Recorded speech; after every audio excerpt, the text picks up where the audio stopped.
حاشیہ: بعض ہندو نہایت نادانی کی وجہ سے بول اٹھتے ہیں کہ مسلمانوں کی حدیثوں میں لکھا ہے کہ آدم نے بوجہ ضرورت اپنی بیٹیاں اپنے بیٹوں کو بیاہ دی تھیں،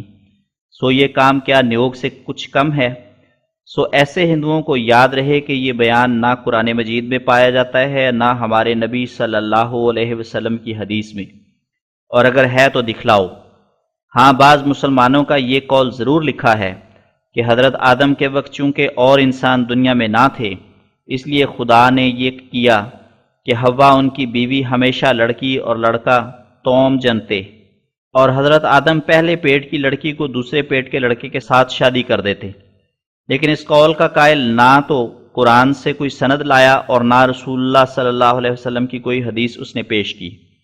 اس لیے یہ قول مردود ہے۔ اور جس طرح منو یا بابا نانک کے ایسے مسائل جو وید کے مخالف ہیں آریہ نہیں مانتے، اسی طرح ہم بھی ایسی باتوں کو نہیں مانتے، اور حیا اور انصاف کے برخلاف ہے کہ ہمارے سامنے ایسی باتیں پیش کی جائیں کہ جو نہ قرآن میں نہ حدیث میں موجود ہیں اور نہ ان پر مسلمانوں کا عمل ہے۔ اور جس نامعلوم شخص کا یہ قول ہے، معلوم ہوتا ہے کہ اس نے اس بات کے تصور سے کہ حضرت آدم کے وقت میں تو دنیا میں کوئی اور انسان نہیں تھا، پھر ان کی اولاد کے کہاں رشتے ہوئے، یہ بات ضرورتاً اپنے دل سے بنا لی کہ شاید یہی انتظام ہوگا کہ ذرا پیٹ کے لحاظ سے تبدیلی کر کے نکاح کرا دیا جاتا ہوگا، مگر اسے یہ بھی معلوم نہ تھا کہ حضرت آدم کی اولاد 40 لڑکے تھے اور ان سے پوتے پڑوتے وغیرہ ہو کر حضرت آدم کے جیتے جی 40,000 آدمی دنیا میں ہو گیا تھا۔ اگر اضطراری طور پر کوئی ایسا کام جائز بھی رکھا جاتا تو دور کے رشتوں سے ہوتا، اور یہ بھی ممکن ہے کہ جیسے حضرت حوا حضرت آدم کی پسلی سے نکالی گئی، ایسا ہی ہر یک لڑکے کی جورو اس کی پسلی سے نکالی گئی ہو، یا ممکن ہے کہ حضرت آدم کی طرح جورواں بھی الگ پیدا ہو گئی ہوں، کیونکہ جس نے آدم کو مٹی سے پیدا کیا وہ آدم کے لڑکوں کی جورواں بھی اسی طرح پیدا کر سکتا تھا۔ غرض چونکہ خدا تعالیٰ کی پاک کتاب میں اس کا کچھ بھی ذکر نہیں اور نہ رسول اللہ صلی اللہ علیہ وسلم کی حدیث میں کچھ ذکر ہے، اس لیے ایسے سوالوں کے وقت ہمارا یہی جواب ہے کہ اس وقت جو کچھ خدا تعالیٰ کی تقدس اور حکمت کے مناسب ہوگا وہی کام خدا تعالیٰ نے کیا ہوگا، بے حیائی کے کاموں سے تو وہ آپ منع فرماتا ہے۔ اور چونکہ تعطل صفات خدا تعالیٰ پر جائز نہیں اور ہمارے آدم سے پہلے بھی کئی امتیں دنیا میں ہو چکی ہیں، اس لیے یہ بھی کچھ تعجب کی بات نہیں کہ آریہ لوگ جو کروڑہ برسوں کا دعویٰ کرتے ہیں، ان پر وبال آنے کے بعد کچھ لڑکیاں ان کی باقی رہ گئی ہوں، انہی لڑکیوں سے حضرت آدم کے لڑکوں نے نکاح کر لیا ہو۔ پس اس صورت میں تو مسلمان آریوں کے داماد ثابت ہوئے، اور یہ بات قرینِ قیاس بھی معلوم ہوتی ہے، کیونکہ لکھا ہے کہ حضرت آدم ماں اپنے لڑکوں کے ہندوستان میں تشریف لائے، اور غالباً یہ تشریف لانا شادی کی تقریب پر ہوگا، واللہ عالم۔ حاشیہ ختم۔ اب جب کہ طلاق کی ایسی صورت ہے کہ اس میں خامد نہیں رہتا اور نہ عورت اس کی عورت رہتی ہے، اور عورت ایسی جدا ہو جاتی ہے کہ جیسے خراب شدہ عضو کاٹ کر پھینک دیا جاتا ہے، تو ذرا سوچنا چاہیے کہ طلاق و نیوگ سے کیا مناسبت ہے۔ طلاق تو اس حالت کا نام ہے کہ جب عورت سے بیزار ہو کر بکلی قطع تعلق اس سے کیا جائے، مگر نیوگ میں تو خامد بدستور خامد ہی رہتا ہے، اور نکاح بھی بدستور نکاح کہلاتا ہے، اور جو شخص اس غیر عورت سے ہم بستر ہوتا ہے اس کا نکاح اس عورت سے نہیں ہوتا۔ اور اگر یہ کہو کہ مسلمان بے وجہ بھی عورتوں کو طلاق دے دیتے ہیں، تو تمہیں معلوم ہے کہ ایشور نے مسلمانوں کو لغو کام کرنے سے منع کیا ہے، جیسا کہ قرآن میں ہے وَالَّذِينَ هُمْ عَنِ اللَّغْوِ مُعْرِضُونَ، سورۃ المومنون آیت نمبر 4۔ اور قرآن میں بے وجہ طلاق دینے والوں کو بہت ہی ڈرایا ہے۔ ماں سوائے اس کے تم اس بات کو بھی تو ذرا سوچو کہ مسلمان اپنی حیثیت کے موافق بہت سا مال خرچ کر کے ایک عورت سے شادی کرتے ہیں، اور ایک رقم کثیر عورت کے مہر کی ان کے ذمہ ہوتی ہے، اور بعضوں کے مہر کئی ہزار اور بعض کے 1 لاکھ یا کئی لاکھ ہوتے ہیں، اور یہ مہر عورت کا حق ہوتا ہے، اور طلاق کے وقت بہرحال اس کا اختیار ہوتا ہے کہ وصول کرے۔ اور نیز قرآن میں یہ حکم ہے کہ اگر عورت کو طلاق دی جائے تو جس قدر مال عورت کو طلاق سے پہلے دیا گیا ہے وہ عورت کا ہی رہے گا، اور اگر عورت صاحب اولاد ہو تو بچوں کے تعہد کی مشکلات اس کے علاوہ ہیں۔ اسی واسطے کوئی مسلمان جب تک اس کی جان پر ہی عورت کی وجہ سے کوئی وبال نہ پڑے تب تک طلاق کا نام نہیں لیتا۔ بھلا کون ایسا پاگل ہے کہ بے وجہ اس قدر تباہی کا بوجھ اپنے سر پر ڈال لے؟ بہرحال جب مرد اور عورت کے تعلقات نکاح باہم باقی نہ رہے تو پھر نیوگ کو اس سے کیا نسبت، جس میں عین نکاح کی حالت میں ایک شخص کی عورت دوسرے شخص سے ہم بستر ہو سکتی ہے۔ پھر طلاق مسلمانوں سے کچھ خاص بھی نہیں، بلکہ ہر یک قوم میں بشرطے کہ دیوس نہ ہوں، نکاح کا معاہدہ صرف عورت کی نیک چلنی تک ہی محدود ہوتا ہے، اور اگر عورت بدچلن ہو جائے تو ہر یک قوم کے غیرت مند کو، خواہ ہندو ہو خواہ عیسائی ہو، بدچلن عورت سے علیحدہ ہونے کی ضرورت پڑتی ہے۔ مثلا ایک آریہ کی عورت نے ایک چوڑے سے ناجائز تعلق پیدا کر لیا ہے، چنانچہ بارہا اس ناپاک کام میں پکڑی بھی گئی۔ اب آپ ہی فتویٰ دو کہ اس آریہ کو کیا کرنا چاہیے؟ کیا نکاح کا معاہدہ ٹوٹ گیا یا اب تک باقی ہے؟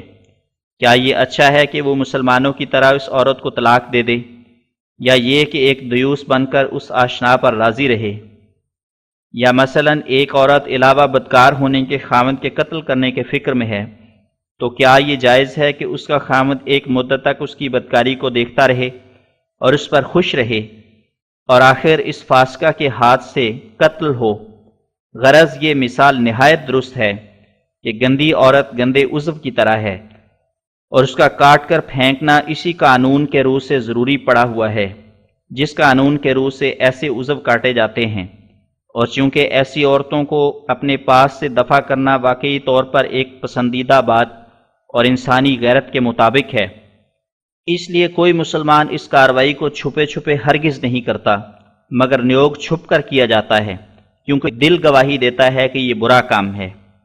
جب رامدئی یہ سب باتیں کہہ چکی تو پنڈت سخت نادم ہو کر لاجواب ہو گیا اور کہا کہ اب مجھے سمجھ آ گیا کہ نیوگ حقیقت میں خباثت کا ہی کام ہے، تبھی تو چھپ کر کیا جاتا ہے، کیونکہ انسانی فطرت اور انسانی کانشیس اس کو مردانہ غیرت کے برخلاف سمجھتے ہیں۔ پس نیوگ اور طلاق کو ایک ہی رنگ میں سمجھنا ٹھیک نہیں۔ یہ بات فی الحقیقت سچی ہے کہ نکاح مرد اور عورت میں ایک عہد ہے، اور وہ بدعہدی کے بعد قائم نہیں رہ سکتا، اور جو شخص اپنی عورت کو بدکار پا کر پھر بھی اس سے قطع تعلق نہیں کرتا وہ حقیقت میں دیوس اور بے غیرت ہی ہے، اور حقیقت میں ایسی عورت سے قطع تعلق نہ کرنا اس مثال کے نیچے داخل ہے کہ ایک شخص ایسے عضو کو بھی اپنے وجود کا ٹکڑا ہی سمجھے جو سڑ گل گیا اور جو بدبو سے دماغ کو پریشان کرتا ہے اور اپنی عفونت سے چنگے بھلے وجود کو دکھ دے رہا ہے۔ بے شک ایسے عضو کو جلد کاٹ دینا چاہیے، ایسا نہ ہو کہ تمام بدن ہی تباہ ہو جائے، مگر نیوگ کی حالت میں تو وہ عورت کسی طرح سڑے ہوئے عضو کی مانند نہیں ہو سکتی، اور ایک تندرست عضو کی طرح ہوتی ہے جو بدن کی جز ہے اور ایک بھلے مانس کے نکاح میں ہوتی ہے، اور پھر عین منکوحہ ہونے کی حالت میں دوسرے سے ہم بستر کرائی جاتی ہے۔ یہ در حقیقت بے غیرتی اور بے شرمی کی بات ہے۔ کیا کہیں، ہمارے ویدوں کے رشی بھی بڑے ہی سیدھے تھے جنہوں نے ایسی ایسی باتیں لکھ دیں۔ رامدئی نے کہا کہ ایسی باتیں کسی سیدھے کا کام نہیں بلکہ بے غیرت کا کام ہے جس نے تمام دنیا کی کانشنس کی مخالفت کی۔ دنیا کے مذاہب میں ہزاروں اختلاف ہیں، ضرورتوں کے وقت طلاقیں بھی ہوتی چلی آئی ہیں، مگر ایسا تو کسی مذہب ملت میں سنا نہیں گیا، اور نہ کوئی ایسی کتاب دیکھی کہ اس درجہ بے غیرتی کی تعلیم دیوے کہ ایک عورت باوجود قید نکاح اور زندہ ہونے خاوند کے اس لالچ سے دوسروں سے ہم بستر ہوتی پھرے کہ ان سے اولاد حاصل کرے۔ پنڈت نے کہا کہ ہاں رامدئی، یہ سب سچ ہے، اب مجھے شرمندہ تو مت کر، میں خوب سمجھ گیا کہ نیوگ کی تعلیم سراسر گندی تعلیم ہے، اور دھرم کی بات تو یہی ہے کہ نیوگ کو طلاق سے کچھ نسبت نہیں۔ جو عورت طلاقن ہو چکی وہ خامد والی تو نہیں کہلاتی، اور تمام لوگ سمجھ جاتے ہیں کہ اب یہ فلاں شخص کی عورت نہیں، مگر نیوگ میں تو نکاح قائم ہوتا ہے اور عورت اپنے مرد کی وارث ہوتی ہے اور اس کے گھر میں آباد ہوتی ہے، مگر اس لیے بدفعلی کراتی ہے کہ تا اس کے لیے اولاد حاصل کر لے۔ لیکن ہم لوگ لاچار ہو کر مسلمانوں کو یہی جواب دے دیا کرتے ہیں، کیا کریں، دل نہیں چاہتا کہ وید پر داغ لگاویں۔ رامدئی نے کہا کہ پنڈت جی، یہ تو ہٹ دھرمی ہے کہ وید کی محبت سے حق کو چھپاویں۔ طلاق تو ایک سخت رسوائی سے نجات پانے کے لیے آخری علاج ہے، مگر نیوگ اپنے ہاتھ سے ایک رسوائی پیدا کرنا ہے۔ اور تم خود سوچو کہ جب ایک عورت نکاح کے عہد پر جو پاک دامنی اور نیک چلنی اور فرما برداری ہے قائم نہ رہی تو انجام کار بجوز طلاق کے اور کیا علاج ہے؟ اسی لیے گورنمنٹ انگریزی کو بھی اپنی قوم کے لیے ضرورتوں کے وقت طلاق کا قانون پاس کرنا پڑا۔ جن لوگوں کی عورتیں بدکار ہو جاتی ہیں اور وہ اپنی عورتوں کو طلاق نہیں دیتے اور ان کی بدکاری سے کراہت نہیں کرتے، بلکہ کسی آشنا کو گھر میں دیکھ کر واپس چلے جاتے ہیں، ان کی لوگ کچھ تعریف نہیں کرتے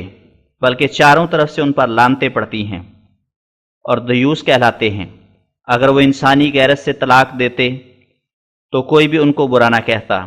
اس سے ثابت ہے کہ اس دنیا کے پیدا کرنے والے نے انسانوں کی عام فطرت میں یہ غیرت رکھ دی ہے کہ وہ ہرگز راضی نہیں ہوتی کہ ایک عورت منکوحہ نکاح کی حالت میں اپنے خامد کی زندگی میں کسی دوسرے سے خرابی کرے۔ اور جن لوگوں میں یہ فطرتی غیرت باقی نہیں رہی وہ اس گندے اور سڑے ہوئے عضو کی طرح ہیں جو اپنی صحت کی تمام قوتوں کو کھو چکا ہے۔ یہی سبب ہے کہ انسانی غیرت نے طلاق کو بے کراہت جائز رکھا اور نیوگ کو جائز نہ رکھا۔ بس اسی باعث سے عام ہندو اس نیوگ کے عمل کو اپنی بہو بیٹیوں اور بیویوں سے چھپا چھپا کر کراتے ہیں، اور کھلے طور پر کوئی شخص اپنی استری یا بیٹی کو کسی غیر سے ہم بستر نہیں کراتا۔ بس اسے ثابت ہوتا ہے کہ انسانی غیرت کے زور نے وید پر ایمان لانے سے روک دیا۔ اگر یہ حکم انسانی غیرت کے موافق ہوتا تو تمام ہندو کھلے کھلے طور پر کر کے دکھلاتے۔ اب کیسی بے شرمی ہے کہ کھلے طور پر نیوگ پر عمل کر کے نہیں دکھلاتے اور پھر طلاق سے اس کو مشابہت دیتے ہیں۔ بھلا اگر اپنی بات میں سچے ہیں تو جیسے مسلمان ضرورتوں کے وقت کھلے کھلے طور پر طلاق دے دیتے ہیں اور کسی سے نہیں ڈرتے، ایسا ہی ہندو بھی اس عمل کو مرد میدان بن کر دکھلاویں۔ مثلا اسی شہر میں 10-20 ہندو اپنی عورتوں کو دوسروں سے ہم بستر کراویں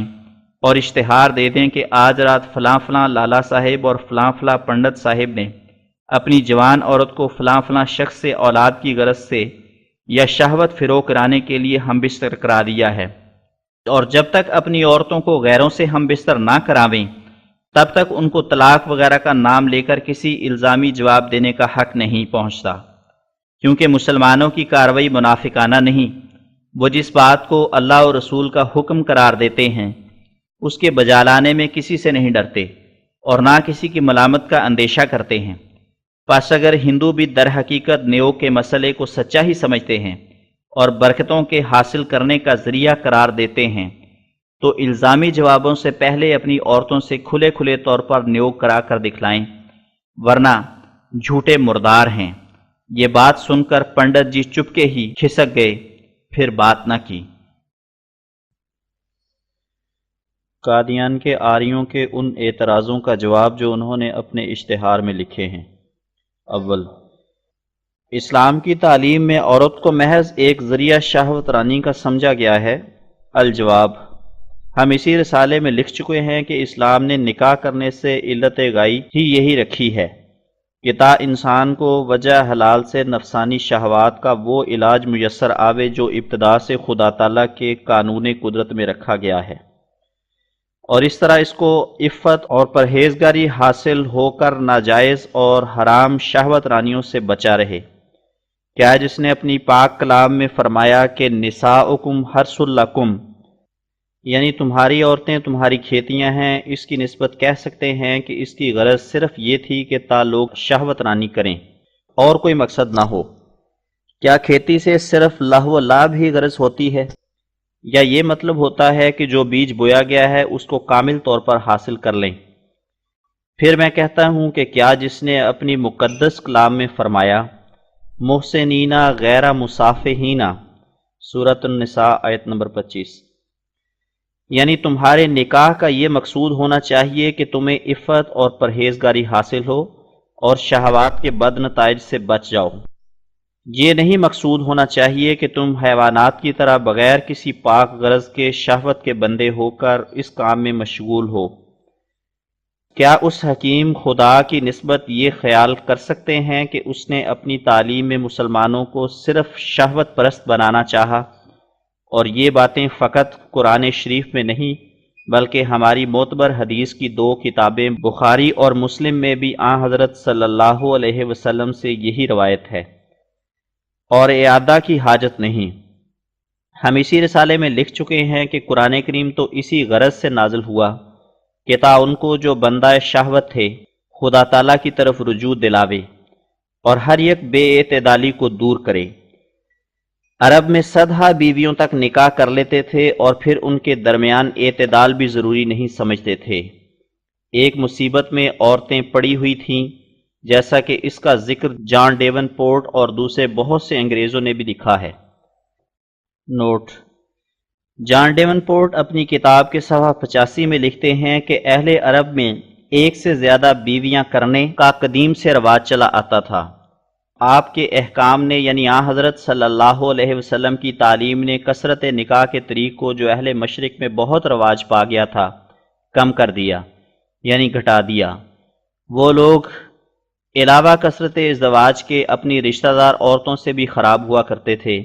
مگر آپ کی تعلیم سے وہ باتیں بالکل معدوم ہو گئیں۔ کوئی آدمی ایسا نہیں کہ جو قرآن شریف پڑھے اور اس کے دل پر خوف کا اثر نہ ہو۔ حقیقت میں یہ بات ناممکن ہے کہ ایک شخص بانی مذہب ہو اور وہ ایسی باتیں نکالے جن سے بدکاری رائج ہو، اور پھر اس کے مذہب میں بالکل کامیابی حاصل ہو جائے۔ لہٰذا ہم کہہ سکتے ہیں کہ اس مذہب کے مسائل کی سختی ہی زیادہ اس کی کامیابی کی باعث ہوئی ہے۔ اور پھر صفحہ 172 میں لکھتے ہیں کہ مشرق میں بہت سے نکاح کرنے کی رسم حضرت ابراہیم علیہ السلام کے وقت سے ہی چلی آتی ہے، اور یہ بات انجیل کے بہت سے فکروں سے ثابت ہے کہ یہ رسم انجیل کے زمانے میں بھی برے خیال سے نہیں کی گئی۔ ایسا ہی پروفیسر مارس صاحب اسلامی تعلیم کے اعتدال کی تعریف کر کے اخیر میں لکھتے ہیں کہ جب عیسائی مذہب کے پیش در پیش اور ناقابل فہم عقیدوں پر خیال کیا جاتا ہے تو شاید ایک فلاسفر دین اسلام کی خوبی اور صفائی عقائد اور سادگی اور اس کا بناوٹ سے پاک ہونا دیکھ کر آہ کر کے پچھتاوے کہ میرا مذہب ایسا کیوں نہ ہوا۔ نوٹ در نوٹ: نیوگ کے بارے میں وید اور دیانند اور منو اور پوران اور یا گولک جی کی گواہی تو ہم لکھ چکے ہیں، اب گبن جیسے فاضل انگریز کی بھی گواہی سن لو۔ نوٹ در نوٹ ختم۔ پھر گبن صاحب اپنی تاریخ میں لکھتے ہیں کہ آپ کے زمانے میں یہودیوں میں جورواں کرنے کی کوئی حد نہ تھی، اور مجوسیوں نے اپنی ماؤں کو بھی اپنے لیے مباح کر لیا تھا۔ ایسا ہی عرب بھی بلا تعین جورویں رکھتے تھے، اور ان کی اخلاقی حالت یہاں تک بگڑ گئی تھی کہ میراث کے مال کی طرح باپ کی منکوحہ عورتوں کو بھی باہم بانٹتے تھے، اور تمام عورتیں بلا کسی امتیاز کے مردوں کی وحشیانہ خواہشوں کے پورا کرنے کا آلہ سمجھی جاتی تھیں۔ بلکہ بعض قبائل یمن میں جو کسی قدر یہودی اور کسی قدر صابی تھے یعنی ستارہ پرست تھے، ایک عورت کے کئی خصم ہوتے تھے، اور ہندوؤں کی قدیم رسم کی طرح یہ رسم بھی بے تکلف جاری تھی کہ جب عورت اپنی معمولی حالت کے بعد غسل سے فارغ ہوتی تو کمبخت بے حیا شوہر اس کو کہتا کہ فلاں شخص کو بلا بھیج، اور حمل کے آثار ظاہر ہونے تک بڑی احتیاط کے ساتھ جوروں سے کنارہ کش رہتا، اور اس سے یہ غرض ہوتی کہ بچہ شریف اور نجیب شخص کے تخم سے ہو۔ اور اس سے بڑھ کر یہ رسم تھی جو چند آدمی جو شمار میں 10 سے کم ہوتے اکٹھے ہو کر ایک عورت کے پاس جاتے اور اس سے ہم بستر ہوتے۔ اور پھر لکھتا ہے کہ آن حضرت صلی اللہ علیہ وسلم نے ان سب خرابیوں کو دور فرمایا اور نکاح کو ایک معاہدہ قرار دیا گیا اور ہر یک افراد کو دور کر دیا گیا، اور تشریح کی گئی کہ کن عورتوں کے ساتھ نکاح ہونا چاہیے اور کس حد تک، اور وہ حدود مقرر کیے گئے جو عقل اور اخلاق کے برخلاف نہیں۔ اور جب ہم عرب جاہلیت کی کثرت ازدواج اور اس طرز سلوک کا خیال کرتے ہیں جو وہ اپنی عورتوں کے ساتھ کرتے تھے، اور پھر اس حالت پر غور کرتے ہیں کہ جو اسلام کے طفیل سے ان کو حاصل ہوئی، تو ہمارا دل ایک فخر امیز تعجب سے بھر جاتا ہے، اور یقین ہوتا ہے کہ انسان کے دل پر اس قسم کا تصرف کہ جس نے ان شہوت پرستوں کی حالتوں کو بالکل پھیر دیا، بے شبہ وہ ربانی تصرف تھا، اور ایزک ٹیلر صاحب نے افریقہ میں مذہب اسلام کی نسبت بحث کرتے ہوئے قصبہ وولور ہمپٹن کے چرچ کانگریس کے روبرو اپنی رائے حسب ذیل بیان کی: تعدد ازدواج ایک بڑا دقیق مسئلہ ہے، موسیٰ نے اس کو نہیں روکا، اور داؤد جس کا خدا کا سا دل تھا اس کو عمل میں لایا، اور انجیل میں صاف طور سے ممنوع نہیں ہے۔ محمد صلی اللہ علیہ وسلم نے تعدد ازدواج کی بے حد اجازت کو محدود کر دیا۔ تعدد ازدواج کے سبب مسلمانوں میں بدکاری کم ہے۔ ہم کو خبردار ہونا چاہیے کہ شاید ایک برائی کو بے وقت دور کرنے میں ہم اس کی جگہ ایک اس سے زیادہ بری برائی قائم کر دیں۔ نوٹ ختم۔ قرآن کریم نے ان سدہ نکاحوں کے عدد کو گھٹا کر 4 تک پہنچا دیا، بلکہ اس کے ساتھ یہ بھی کہہ دیا فَإِنْ خِفْتُمْ أَلَّا تَعْدِلُوا فَوَاحِدَةً، سورۃ النساء آیت نمبر 4۔ یعنی اگر تم ان میں اعتدال نہ رکھو تو پھر ایک ہی رکھو۔ پس اگر کوئی قرآن کے زمانے پر ایک نظر ڈال کر دیکھے کہ دنیا میں تعدد ازدواج کس افراد تک پہنچ گیا تھا اور کیسی بے اعتدالیوں سے عورتوں کے ساتھ برتاؤ ہوتا تھا، تو اسے اقرار کرنا پڑے گا کہ قرآن نے دنیا پر یہ احسان کیا کہ ان تمام بے اعتدالیوں کو موقوف کر دیا۔ لیکن چونکہ قانون قدرت ایسا ہی پڑا ہے کہ بعض اوقات انسان کو اولاد کی خواہش اور بیوی کے عقیمہ ہونے کے سبب سے، یا بیوی کے دائمی بیمار ہونے کی وجہ سے، یا بیوی کی ایسی بیماری کے عارضہ سے جس میں مباشرت ہرگز ناممکن ہے، جیسی بعض صورتیں خروج رحم کی جن میں چھونے کے ساتھ ہی عورت کی جان نکلتی ہے، اور کبھی 10 سال ایسی بیماریاں رہتی ہیں، اور یا بیوی کا زمانہ پیری جلد آنے سے یا اس کے جلد حملدار ہونے کے باعث سے فطرتاً دوسری بیوی کی ضرورت پڑتی ہے، اس لیے اس قدر تعدد کے لیے جواز کا حکم دے دیا اور ساتھ اس کے اعتدال کی شرط لگا دی۔ سو یہ انسان کی حالت پر رحم ہے تا وہ اپنی فطرتی ضرورتوں کے پیش آنے کے وقت الہی حکمت کے تدارک سے محروم نہ رہے۔ جن کو اس بات کا علم نہیں کہ عرب کے باشندے قرآن شریف سے پہلے کثرت ازدواج میں کس بے اعتدالی تک پہنچے ہوئے تھے، ایسے بیوقوف ضرور کثرت ازدواجی کا الزام اسلام پر لگائیں گے، مگر تاریخ کے جاننے والے اس بات کا اقرار کریں گے کہ قرآن نے ان رسموں کو گھٹایا ہے نہ کہ بڑھایا۔ بس جس نے تعدد ازدواج کی رسم کو گھٹایا اور نہایت ہی کم کر دیا اور صرف اس اندازے پر جواز کے طور پر رہنے دیا جس کو انسان کی تمدن کی ضرورتیں کبھی نہ کبھی چاہتی ہیں، کیا اس کو کہہ سکتے ہیں کہ اس نے شہوت رانی کی تعلیم سکھائی ہے؟ اس جگہ ہم جان ڈیون پورٹ کی کتاب سے اور دوسرے چند فاضل انگریزوں کی بعض عبارتیں حاشیہ میں نقل کر کے لکھتے ہیں تا معلوم ہو کہ مخالف لوگوں نے بھی باوجود کہ نہیں چاہتے تھے کہ تائید اسلام میں کچھ لکھیں مجبور ہو کر اس شہادت کو ادا کر دیا ہے۔ ہاں بعض بدذات پادری جو اپنے فطرتی تعصب کے ساتھ جہالت کو بھی جمع رکھتے تھے، انہوں نے شیاطین کی طرح بہت افتراء کیے اور سدھا اعتراض اسلام اور قرآن اور آن حضرت صلی اللہ علیہ وسلم پر جما دیے، مگر دیکھنا چاہیے کہ ان اعتراضوں کا ان کے پاس ثبوت کیا ہے۔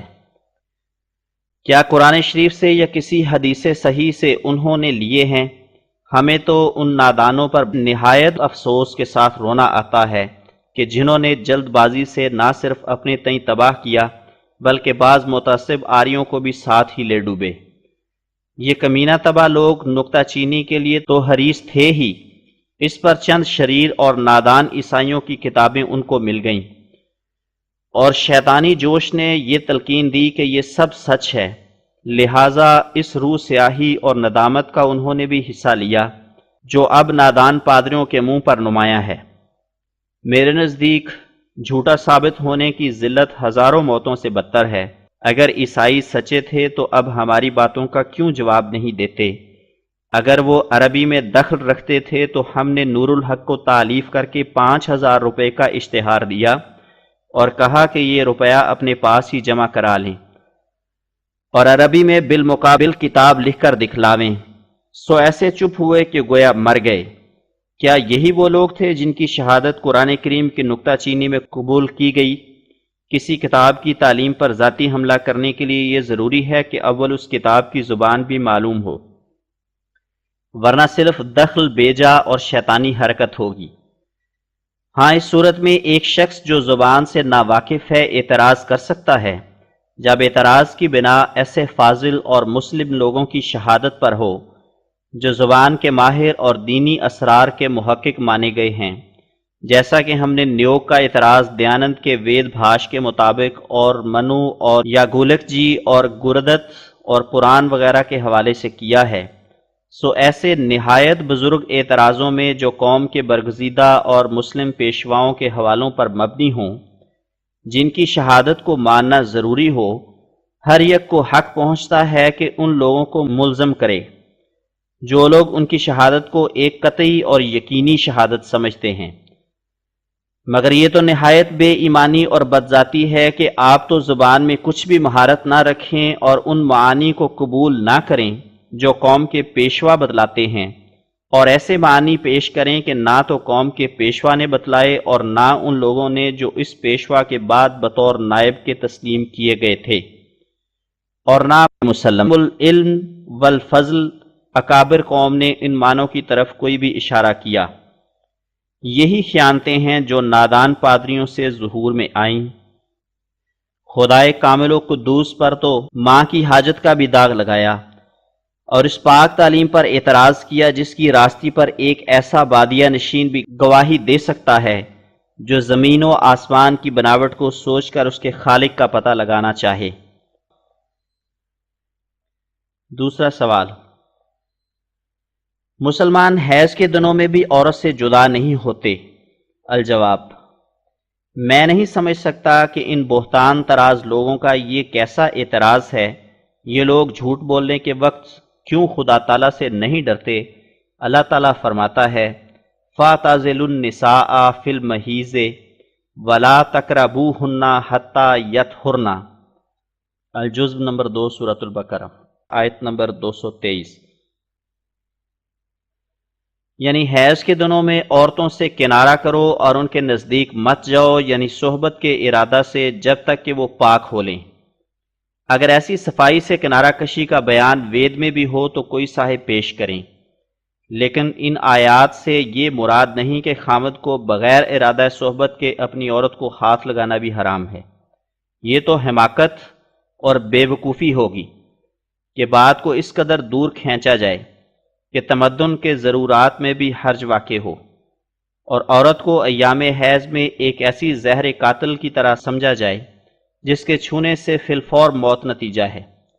اگر بغیر ارادہ صحبت عورت کو چھونا حرام ہوتا تو بیچاری عورتیں بڑی مصیبت میں پڑ جاتیں،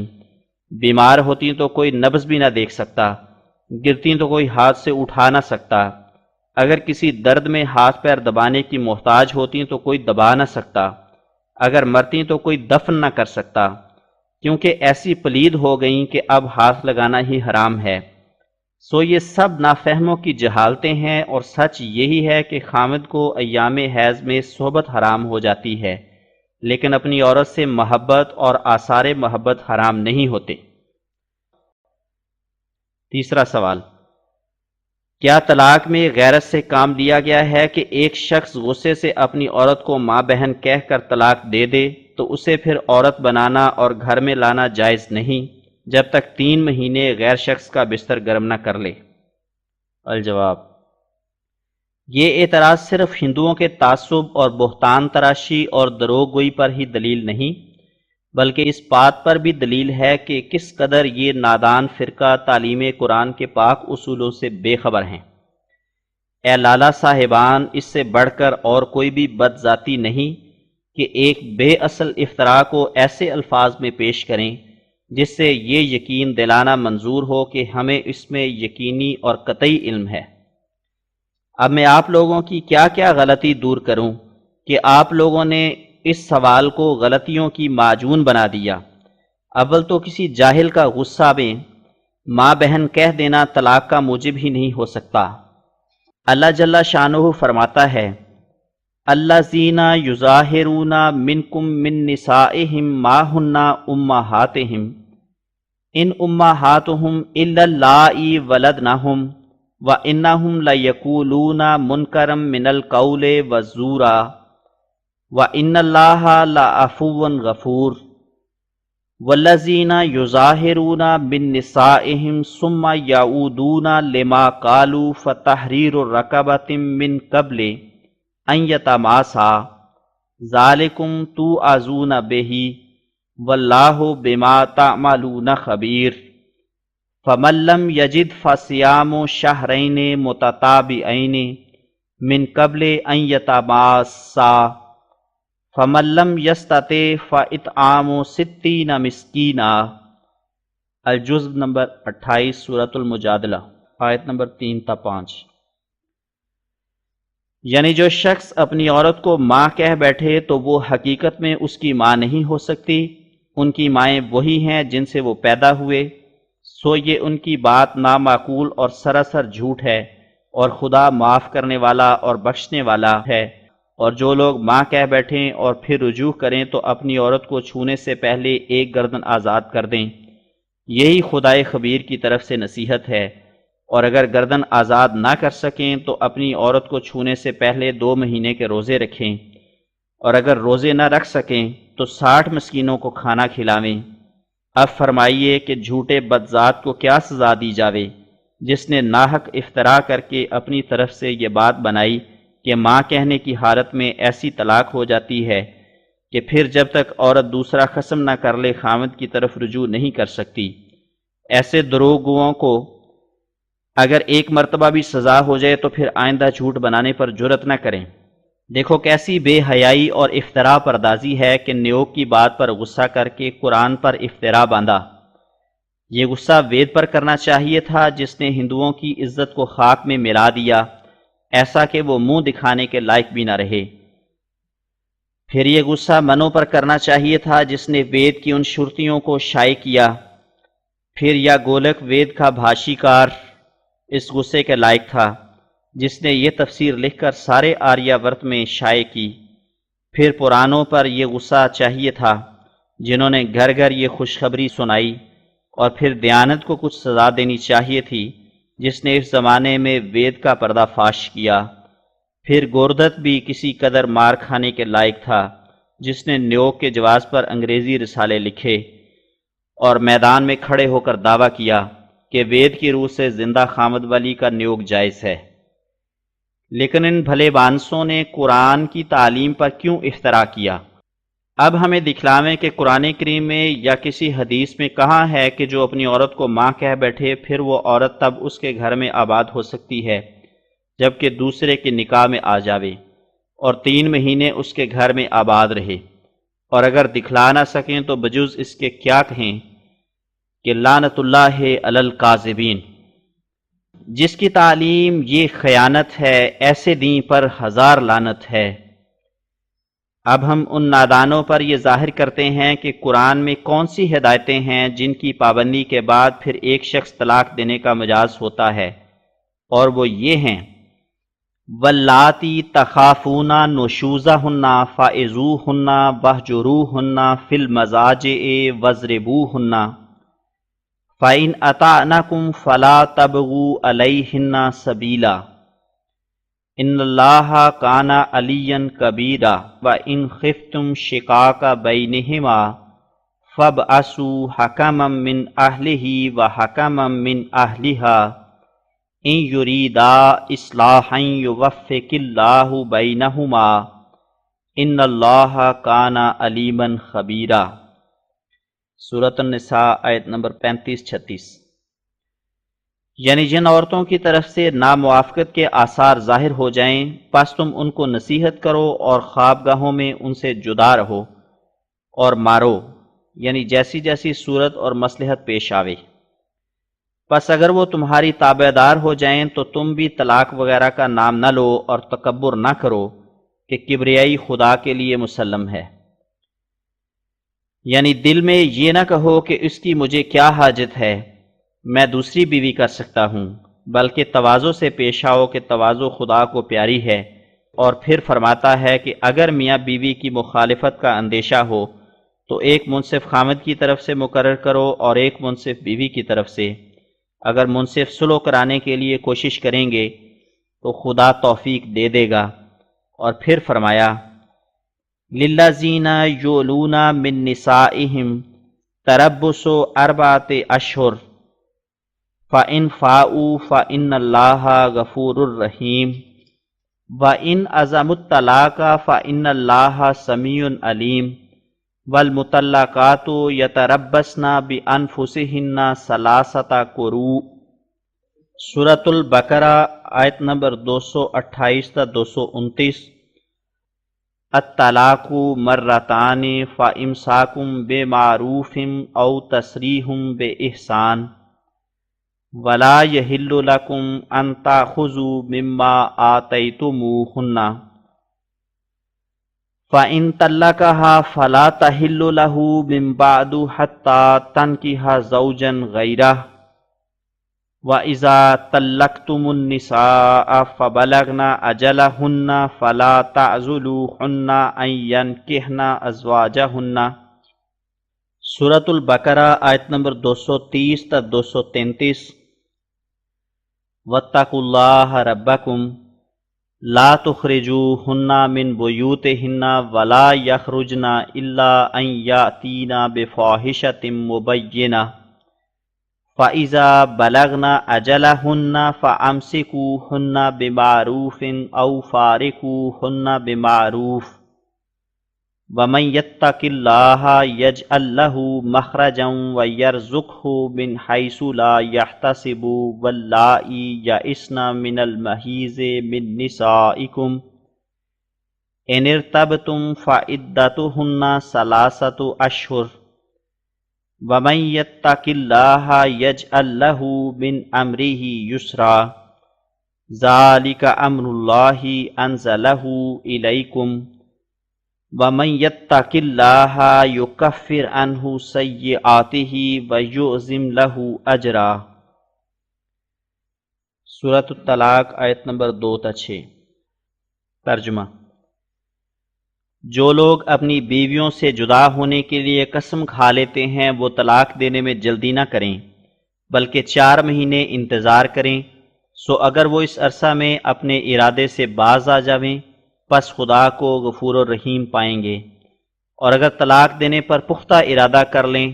سو یاد رکھیں کہ خدا سننے والا اور جاننے والا ہے۔ یعنی اگر وہ عورت جس کو طلاق دی گئی خدا کے علم میں مظلوم ہو اور پھر وہ بد دعا کرے تو خدا اس کی بد دعا سن لے گا، اور چاہیے کہ جن عورتوں کو طلاق دی گئی وہ رجوع کی امید کے لیے 3 حیض تک انتظار کریں، اور ان 3 حیض میں جو قریباً 3 مہینے ہیں 2 دفعہ طلاق ہوگی، یعنی ہر ایک حیض کے بعد خامد عورت کو طلاق دے، اور جب تیسرا مہینہ آوے تو خامد کو ہوشیار ہو جانا چاہیے کہ اب یا تو تیسری طلاق دے کر احسان کے ساتھ دائمی جدائی اور قطع تعلق ہے، اور یا تیسری طلاق سے رک جائے اور عورت کو حسن معاشرت کے ساتھ اپنے گھر میں آباد کرے، اور یہ جائز نہیں ہوگا کہ جو مال طلاق سے پہلے عورت کو دیا تھا وہ واپس لے لے، اور اگر تیسری طلاق جو تیسرے حیض کے بعد ہوتی ہے دے دے تو اب وہ عورت اس کی عورت نہیں رہی، اور جب تک وہ دوسرا خامد نہ کر لے تب تک نیا نکاح اس سے نہیں ہو سکتا۔ یعنی ایسے شخص کی سزا یہی ہے کہ جو باوجود ہدایت متذکرہ بالا کے پھر نہ سمجھے، اور چونکہ یہ عورت اب اس کی عورت نہیں رہی اس لیے وہ خامد کرنے میں اختیار کلی رکھتی ہے۔ اور پھر فرمایا کہ جب تم عورتوں کو طلاق دو اور وہ مدت مقررہ تک پہنچ جائیں اور عدت کی میعاد گزر جائے تو ان کو نکاح کرنے سے مت روکو، یعنی جب 3 حیض کے بعد 3 طلاقیں ہو چکیں، عدت بھی گزر گئی تو اب وہ عورتیں تمہاری عورتیں نہیں،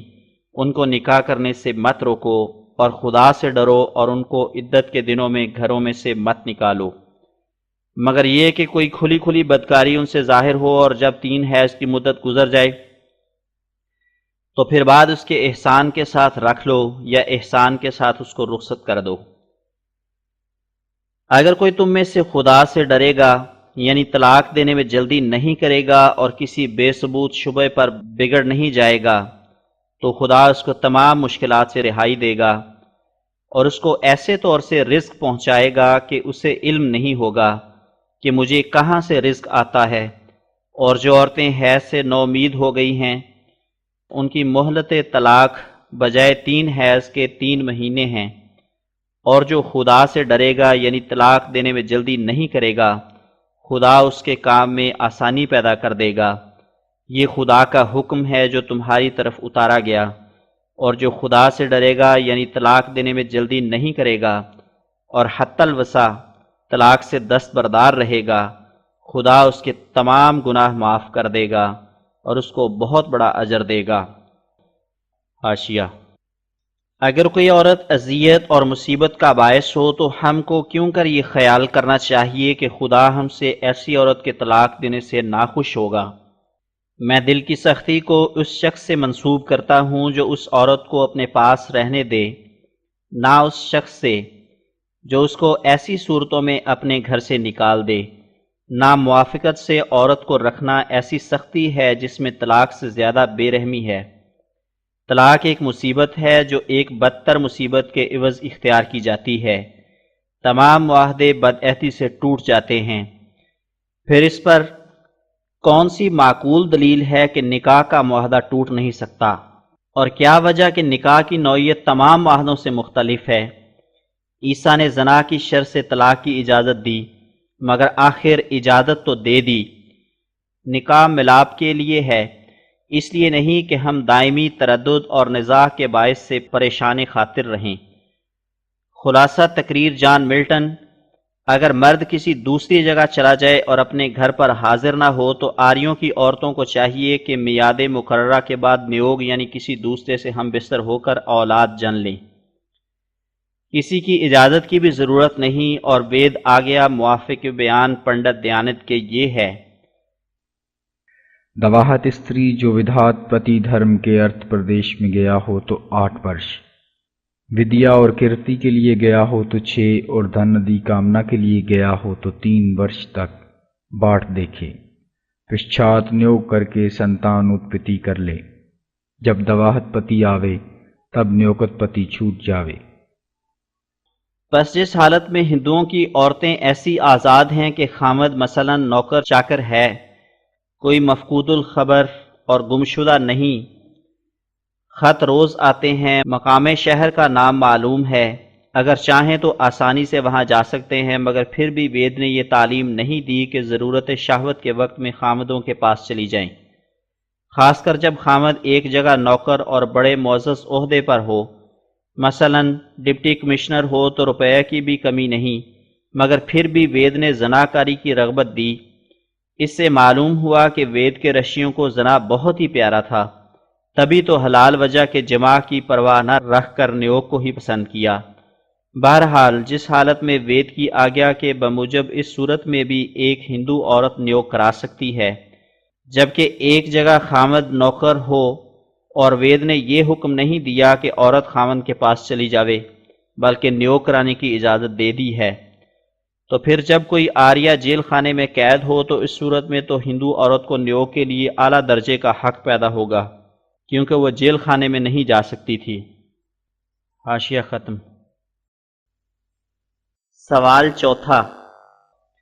اب دیکھیے کہ لفظ زنا کس موقع کے لیے موضوع ہے۔ رسول خدا حضرت محمد صاحب کا اپنے متبنہ بیٹے کی بہو مسمات زینب کی خواہش کرنا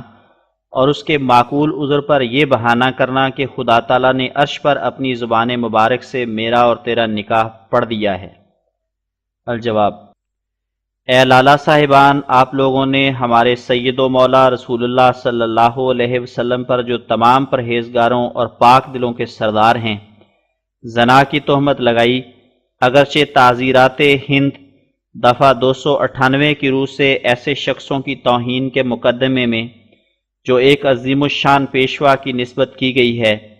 سزا تو یہ ہے کہ کم سے کم عدالت سے داڑھی اور مونچھ منڈوا کر برس برس کی قید ہو،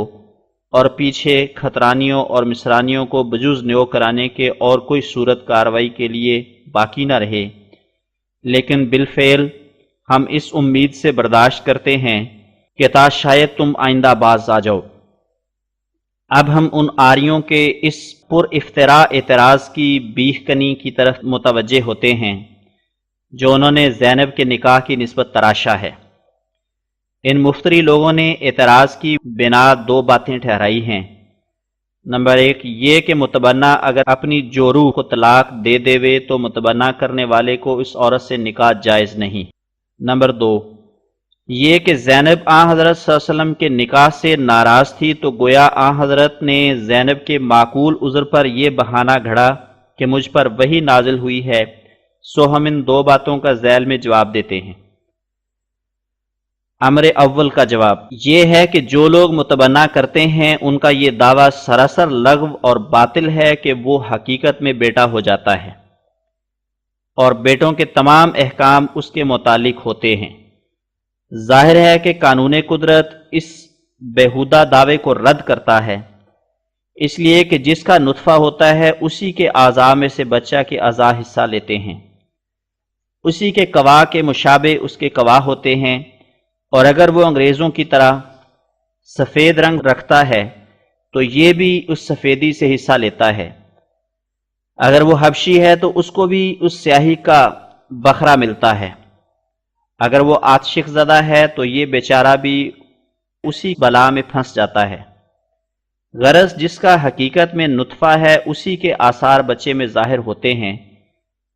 جیسی گیہوں سے گیہوں پیدا ہوتی ہے اور چنے سے چنا نکلتا ہے، پس اس صورت میں ایک کے نطفہ کو اس کے غیر کا بیٹا قرار دینا واقعات صحیحہ کے مخالف ہے۔ ظاہر ہے کہ صرف منہ کے دعویٰ سے واقعات حقیقیہ بدل نہیں سکتے۔ مثلا اگر کوئی کہے کہ میں نے سم الفار کے ایک ٹکڑے کو تباشیر کا ٹکڑا سمجھ لیا تو وہ اس کے کہنے سے تباشیر نہیں ہو جائے گا، اور اگر وہ اس وہم کی بنا پر اسے کھائے گا تو ضرور مرے گا۔ جس حالت میں خدا نے زید کو بکر کے نطفے سے پیدا کر کے بکر کا بیٹا بنا دیا،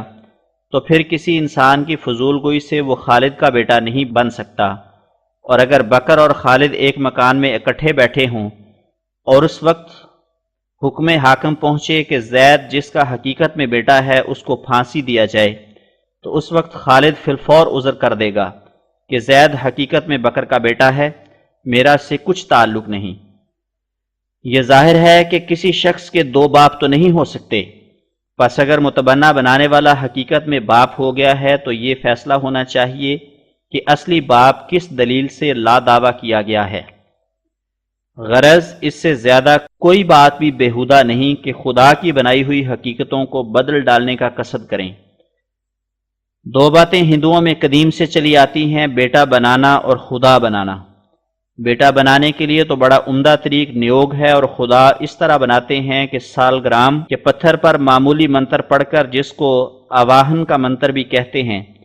اپنے ہی وہم سے یہ یقین کر لیتے ہیں کہ اب اس میں پرمیشر داخل ہو گیا ہے۔ مگر آریوں نے پرمیشر بننے کے طریق سے تو انکار کر دیا ہے، مگر بیٹا بنانے کا نسخہ اب تک ان کی نظر میں قابل پسند ہے۔ مجھے معلوم ہوتا ہے کہ اول آریہ لوگ گود میں بیگانہ بچہ لے کر بیٹا بناتے تھے، پھر یہ بات کچھ بناوٹی سی معلوم ہوئی، لہذا اس کے قائم مقام نیوگ نکالا کہ تا اپنی عورت کو دوسرے سے ہم بستر کرا کر اس کا نطفہ لے لیں، تا نطفے کے اجزاء جورو کے اجزاء سے مل جائیں اور اس طرح پر کچھ مناسبت پیدا ہو جائے۔ مگر اس قابل شرم زناکاری کے بعد بھی مرد کو اس نطفہ سے کچھ تعلق نہیں، کیونکہ وہ غیر کا نطفہ ہے۔ اب چونکہ عقل کسی طرح قبول نہیں کر سکتی کہ متبنہ در حقیقت اپنا ہی لڑکا ہو جاتا ہے، اس لیے ایسے اعتراض کرنے والے پر واجب ہے کہ اعتراض سے پہلے اس دعوے کو ثابت کرے، اور در حقیقت اعتراض تو ہمارا حق ہے کہ کیوں کر غیر کا نطفہ جو غیر کے خواص اپنے اندر رکھتا ہے اپنا نطفہ بن سکتا ہے۔ پہلے اس اعتراض کا جواب دیں اور پھر ہم پر اعتراض کریں، اور یہ بھی یاد رہے کہ زید جو زینب کا پہلا خاوند تھا وہ دراصل آن حضرت صلی اللہ علیہ وسلم کا غلام تھا۔ آپ نے اپنے کرم ذاتی کی وجہ سے اس کو آزاد کر دیا اور بعض دفعہ اس کو بیٹا کہا تا غلامی کا داغ اس پر سے جاتا رہے۔ چونکہ آپ کریم النفس تھے، اس لیے زید کو قوم میں عزت دینے کے لیے آپ کی یہ حکمت عملی تھی، مگر عرب کے لوگوں میں یہ رسم پڑ گئی تھی کہ اگر کسی کا استاد یا آقا یا مالک اس کو بیٹا کر کے پکارتا تو وہ بیٹا ہی سمجھا جاتا۔ یہ رسم نہایت خراب تھی، اور نیز ایک بےہودہ وہم پر اس کی بنا تھی، کیونکہ جب کہ تمام انسان بنی نوع ہیں تو اس لحاظ سے جو برابر کے آدمی ہیں وہ بھائیوں کی طرح ہیں، اور جو بڑے ہیں وہ باپوں کی مانند ہیں اور چھوٹے بیٹوں کی طرح ہیں۔ لیکن اس خیال سے اگر مثلاً کوئی ہندو ادب کی راہ سے قوم کے کسی مسن آدمی کو باپ کہہ دے یا کسی ہم عمر کو بھائی کہہ دے، تو کیا اس سے یہ لازم آئے گا کہ وہ قول ایک سند متصور ہو کر اس ہندو کی لڑکی اس پر حرام ہو جائے گی یا اس کی بہن سے شادی نہیں ہو سکے گی، اور یہ خیال کیا جائے گا کہ اتنی بات میں وہ حقیقی ہمشیرہ بن گئی اور اس کے مال کی وارث ہو گئی، یا یہ ان کے مال کا وارث ہو گیا؟ اگر ایسا ہوتا تو ایک شریر آدمی ایک لا ولد اور مالدار کو اپنے منہ سے باپ کہہ کر اس کے تمام مال کا وارث بن جاتا، کیونکہ اگر صرف منہ سے کہنے کے ساتھ کوئی کسی کا بیٹا بن سکتا ہے تو پھر کیا وجہ ہے کہ صرف منہ سے کہنے سے باپ نہ بن جائے؟ پس اگر یہی سچ ہے تو مفلسوں ناداروں کے لیے نقب زنی یا ڈاکہ مارنے سے بھی یہ عمدہ تر نسخہ ہو جائے گا، یعنی ایسے لوگ کسی آدمی کو دیکھ کر جو کئی لاکھ یا کئی کروڑ کی جائیداد رکھتا ہو اور لا ولد ہو کہہ سکتے ہیں کہ میں نے تجھ کو باپ بنایا۔ پس اگر وہ حقیقت میں باپ ہو گیا ہے تو ایسے مذہب کی رو سے لازم آئے گا کہ اس لا ولد کے مرنے کے بعد سارا مال اس شخص کو مل جائے، اور اگر وہ باپ نہیں بن سکا تو اقرار کرنا پڑے گا کہ یہ مسئلہ ہی جھوٹا ہے، اور نیز ایسا ہی ایک شخص کسی کو بیٹا کہہ کر ایسا ہی فریب کر سکتا ہے۔ اب چلو کہاں تک چلتے ہو، ذرا اپنے وید کی سچائی تو ثابت کرو۔ بہتیرے راجے اور مہاراجے اپنی وفادار رعیت کو بیٹے اور بیٹیاں ہی سمجھتے ہیں، اور ساتھ ہی ان کی لڑکیاں بھی لے لیتے ہیں، اور بہتیرے لوگ محبت یا ادب سے کسی کو باپ اور کسی کو بیٹا کہہ دیتے ہیں، مگر ان کے وارث نہیں ہو سکتے۔ اب جاننا چاہیے کہ خدا تعالیٰ نے قرآن کریم میں پہلے ہی یہ حکم فرما دیا تھا کہ تم پر صرف ان بیٹوں کی عورتیں حرام ہیں جو تمہارے صلبی بیٹے ہیں، جیسا کہ یہ آیت ہے وَحَلَائِلُ أَبْنَائِكُمُ الَّذِينَ مِنْ أَصْلَابِكُمْ، سورۃ النساء آیت نمبر 24، یعنی تم پر فقط ان بیٹوں کی جوروان حرام ہیں جو تمہاری پشت اور تمہارے نطفہ سے ہوں۔ پھر جبکہ پہلے سے یہی قانون تعلیم قرآنی میں خدا تعالیٰ کی طرف سے مقرر ہو چکا ہے، اور یہ زینب کا قصہ ایک مدت بعد اس کے ظہور میں آیا، تو اب ہر یک سمجھ سکتا ہے کہ قرآن نے یہ فیصلہ اسی قانون کے مطابق کیا جو اس سے پہلے منضبط ہو چکا تھا۔ قرآن کھولو اور دیکھو کہ زینب کا قصہ آخری حصہ قرآن میں ہے، مگر یہ قانون کے متبنہ کی جورو حرام نہیں ہو سکتی، یہ پہلے حصہ میں ہی موجود ہے۔ اور اس وقت کا یہ قانون ہے کہ جب زینب کا زید سے ابھی نکاح بھی نہیں ہوا تھا، تم آپ ہی قرآن شریف کو کھول کر ان دونوں مقاموں کو دیکھ لو اور ذرا شرم کو کام میں لاؤ۔ اور پھر بعد اس کے سورۃ الاحزاب میں فرمایا ما جعل اللہ لرجل من قلبین فی جوفہ وما جعل ازواجکم اللائی تظاہرون منہن امہاتکم وما جعل ادعیاءکم ابناءکم ذالکم قولکم بافواہکم واللہ یقول الحق وہو یہدی السبیل ادعوہم لآبائہم هو اقسط عند اللہ، سورۃ الاحزاب آیت نمبر 5-6۔ یعنی خدا تعالیٰ نے کسی کے پیٹ میں دو دل نہیں بنائے، پس اگر تم کسی کو کہو کہ تو میرا دل ہے تو اس کے پیٹ میں دو دل نہیں ہو جائیں گے، دل تو ایک ہی رہے گا۔ اور اسی طرح جس کو تم ماں کہہ بیٹھے وہ تمہاری ماں نہیں بن سکتی، اور اسی طرح خدا نے تمہارے منہ بولے بیٹوں کو حقیقت میں تمہارے بیٹے نہیں کر دیا، یہ تو تمہارے منہ کی باتیں ہیں، اور خدا سچ کہتا ہے اور سیدھی راہ دکھلاتا ہے۔ تم اپنے منہ بلے بیٹوں کو ان کے باپوں کے نام سے پکارو، یہ تو قرآنی تعلیم ہے، مگر چونکہ خدا تعالیٰ کو منظور تھا کہ اپنے پاک نبی کا نمونہ اس میں قائم کر کے پرانی رسم کی کراہت کو دلوں سے دور کر دے، سو یہ نمونہ خدا تعالیٰ نے قائم کیا کہ حضرت صلی اللہ علیہ وسلم کے غلام آزاد کردہ کی بیوی کی اپنے خاوند سے سخت ناسازش ہو گئی، آخر طلاق تک نوبت پہنچی، پھر جب خامد کی طرف سے طلاق مل گئی تو اللہ تعالیٰ نے آن حضرت صلی اللہ علیہ وسلم کے ساتھ پیوند نکاح کر دیا، اور خدا تعالیٰ کے نکاح پڑھنے کے یہ معنی نہیں کہ زینب اور آن حضرت صلی اللہ علیہ وسلم کا ایجاب و قبول نہ ہوا اور جبراً خلاف مرضی زینب کے اس کو گھر میں آباد کر لیا۔ یہ تو ان لوگوں کی بدذاتی اور ناحق کا افتراء ہے جو خدا تعالیٰ سے نہیں ڈرتے۔ بھلا اگر وہ سچے ہیں تو اس افتراء کا حدیث صحیح یا قرآن سے ثبوت تو دیں۔ اتنا بھی نہیں جانتے کہ اسلام میں نکاح پڑھنے والے کو یہ منصب نہیں ہوتا کہ جبراً نکاح کر دے، بلکہ نکاح پڑھنے سے پہلے فریقین کی رضامندی ضروری ہوتی ہے۔ اب خلاصہ یہ کہ صرف منہ کی بات سے نہ تو بیٹا بن سکتا ہے نہ ماں بن سکتی ہے۔ مثلاً ہم آریوں سے پوچھتے ہیں کہ اگر ان میں سے کوئی شخص غصے میں آ کر یا کسی دھوکے سے اپنی عورت کو ماں کہہ بیٹھے تو کیا اس کی عورت اس پر حرام ہو جائے گی اور طلاق پڑ جائے گی؟ اور خود یہ خیال ببداہت باطل ہے، کیونکہ طلاق تو آریوں کے مذہب میں کسی طور سے پڑھ ہی نہیں سکتی، خواہ اپنی بیوی کو نہ ایک دفعہ بلکہ 1000 دفعہ ماں کہہ دیں یا دادی کہہ دیں، تو پھر جب کہ صرف منہ کے کہنے سے کوئی عورت ماں یا دادی نہیں بن سکتی تو پھر صرف منہ کی بات سے کوئی غیر کا نطفہ بیٹا کیوں کر بن سکتا ہے اور کیوں کر قبول کیا جاتا ہے کہ در حقیقت بیٹا ہو گیا اور اس کی عورت اپنے پر حرام ہو گئی۔ خدا کے کلام میں اختلاف نہیں ہو سکتا، پس بلا شبہ یہ بات صحیح ہے کہ اگر صرف منہ کی بات سے ایک آریہ کی عورت اس کی ماں نہیں بن سکتی تو اسی طرح صرف منہ کی بات سے غیر کا بیٹا بیٹا بھی نہیں بن سکتا۔ اور دوسری جز جس پر اعتراض کی بنیاد رکھی گئی ہے یہ ہے کہ زینب نے آن حضرت صلی اللہ علیہ وسلم کو قبول نہیں کیا تھا، صرف زبردستی خدا تعالیٰ نے حکم دے دیا۔ اس کے جواب میں ابھی ہم لکھ چکے ہیں کہ یہ ایک نہایت بدذاتی کا افتراء ہے جس کا ہماری کتابوں میں نام و نشان نہیں۔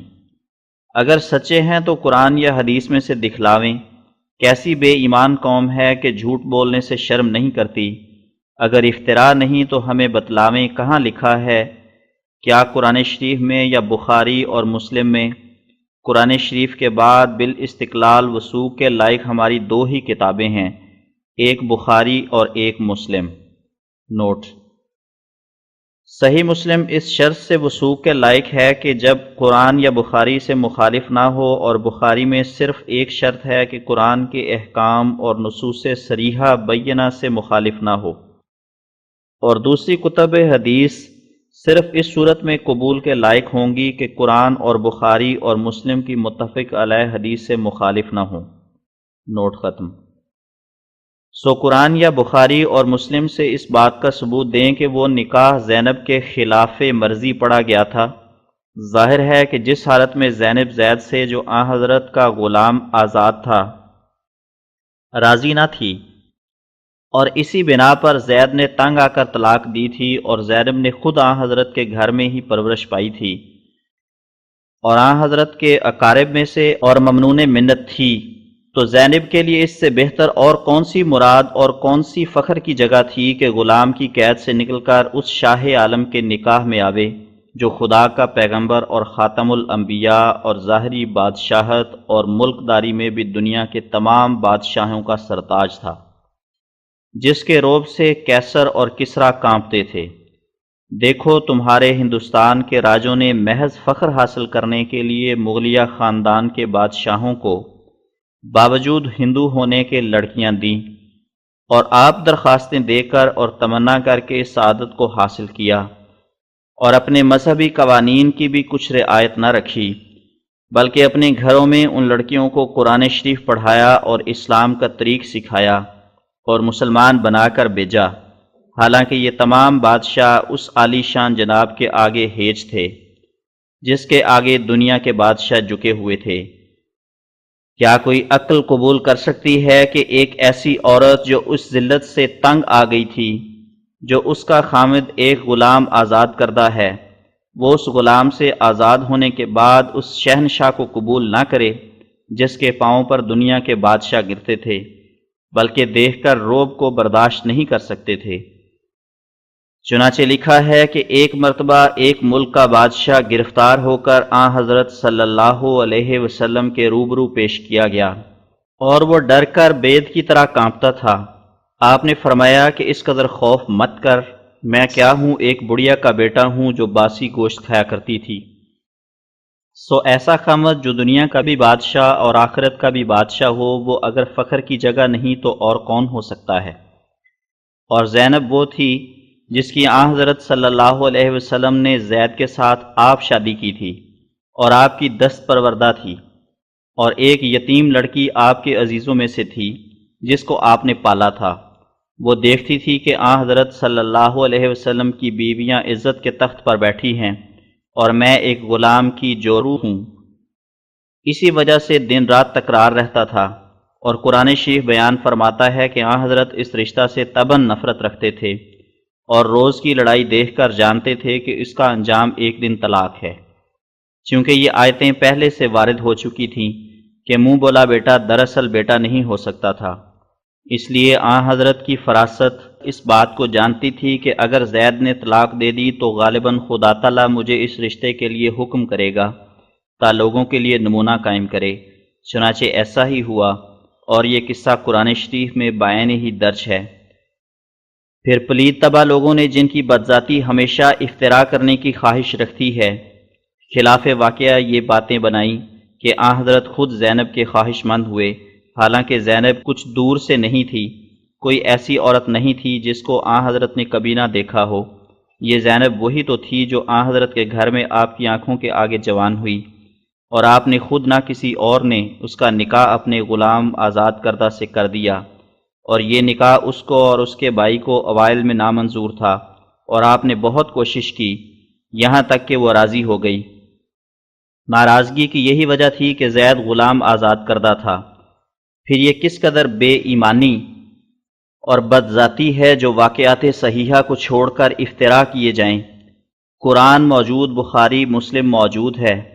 نکالو کہاں سے یہ بات نکلتی ہے کہ آن حضرت زینب کے نکاح کو خود اپنے لیے چاہتے تھے؟ کیا آپ نے زید کو کہا تھا کہ تو طلاق دے دے تا میرے نکاح میں آوے؟ بلکہ آپ تو بار بار طلاق دینے سے ہمدردی کے طور پر منع کرتے تھے۔ یہ تو وہ باتیں ہیں جو ہم نے قرآن اور حدیث میں سے لکھی ہیں، لیکن اگر کوئی اس کے برخلاف مدعی ہے تو ہماری کتب موصوفہ سے اپنے دعوے کو ثابت کرے، ورنہ بے ایمان اور خیانت پیشہ ہے۔ اور یہ بات جو خدا تعالیٰ فرماتا ہے کہ میں نے نکاح پڑھ دیا، اس کے معنی یہ ہیں کہ یہ نکاح میری مرضی کے موافق ہے اور میں نے ہی چاہا ہے کہ ایسا ہو تاکہ مومنوں پر حرج باقی نہ رہے۔ یہ معنی تو نہیں کہ اب زینب کے خلاف مرضی اس پر قبضہ کر لو۔ ظاہر ہے کہ نکاح پڑھنے والے کا یہ منصب تو نہیں ہوتا کہ کسی عورت کو اس کے خلاف مرضی کے مرد کے حوالے کر دے، بلکہ وہ تو نکاح پڑھنے میں ان کی مرضی کا تابع ہوتا ہے۔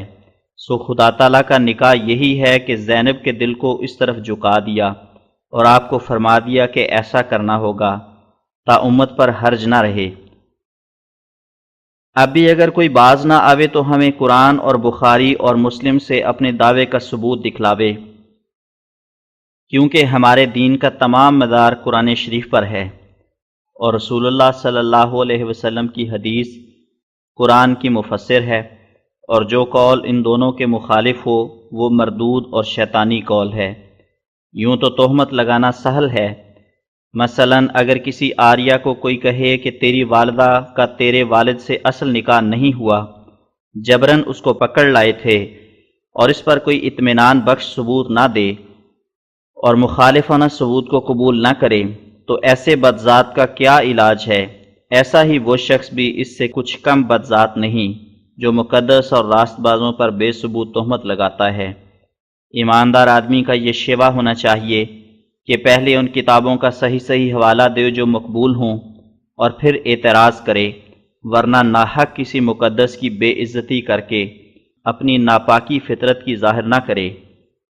جب ہم سوچتے ہیں کہ کیوں خدا تعالیٰ کے مقدس اور پیارے بندوں پر ایسے ایسے حرامزادے جو سفلا طبع دشمن ہیں جھوٹے الزام لگاتے ہیں، تو بجز اس کے اور کوئی سبب معلوم نہیں ہوتا کہ خدا تعالیٰ ارادہ فرماتا ہے کہ تانور کے مقابل پر ظلمت کا خبیث مادہ بھی ظاہر ہو جاوے، کیونکہ دنیا میں ازداد ازداد سے پہچانی جاتی ہیں۔ اگر رات کا اندھیرا نہ ہوتا تو دن کی روشنی کی خوبی ظاہر نہ ہو سکتی، بس خدا تعالیٰ اس طور سے پلید روحوں کو مقابل پر لا کر پاک روح کی پاکیزگی زیادہ صفائی سے کھول دیتا ہے۔ نوٹ صفحہ نمبر 63۔ یہ وہی آریہ ہیں جن کے باپ دادے اسلامی بادشاہت کے زمانے میں اسلام کے امراء کے آگے ہاتھ جوڑتے اور پاؤں پر گرتے تھے کہ حضور ہم وفادار رعیت ہیں، اب ہمارے نبی صلی اللہ علیہ وسلم کو گالیاں دیتے ہیں، سو ہماری گورنمنٹ انگریزی کے بھی وہ تہہ دل سے خیر خواہ نہیں ہو سکتے۔ اسلام کے بادشاہوں نے ان کو وزارت کے عہدے بھی دے دیے تھے، پھر جب ان سے ان کا یہ سلوک ہے جو ان کے ایسے محسن تھے تو پھر ہماری گورنمنٹ کی سخت غلطی ہوگی جو ان احسان فراموشوں پر کوئی زیادہ بھروسہ رکھے۔ گورنمنٹ کو چاہیے کہ اس تجربہ سے فائدہ اٹھاوے جو اسلامی سلطنت کو ان لوگوں کی فطرت کی نسبت ہو چکا ہے۔ نوٹ ختم۔ پانچواں اعتراض، بھلا اس مسئلے پر بھی کبھی توجہ فرمائی ہے کہ حضرت رسول خدا محمد صلی اللہ علیہ وسلم صاحب کا اپنی بیوی حضرت عائشہ 9 سالہ سے ہم بستر ہونا کیا اولاد پیدا کرنے کی نیت سے تھا؟ عمل جواب، یہ اعتراض محض جہالت کی وجہ سے کیا گیا ہے۔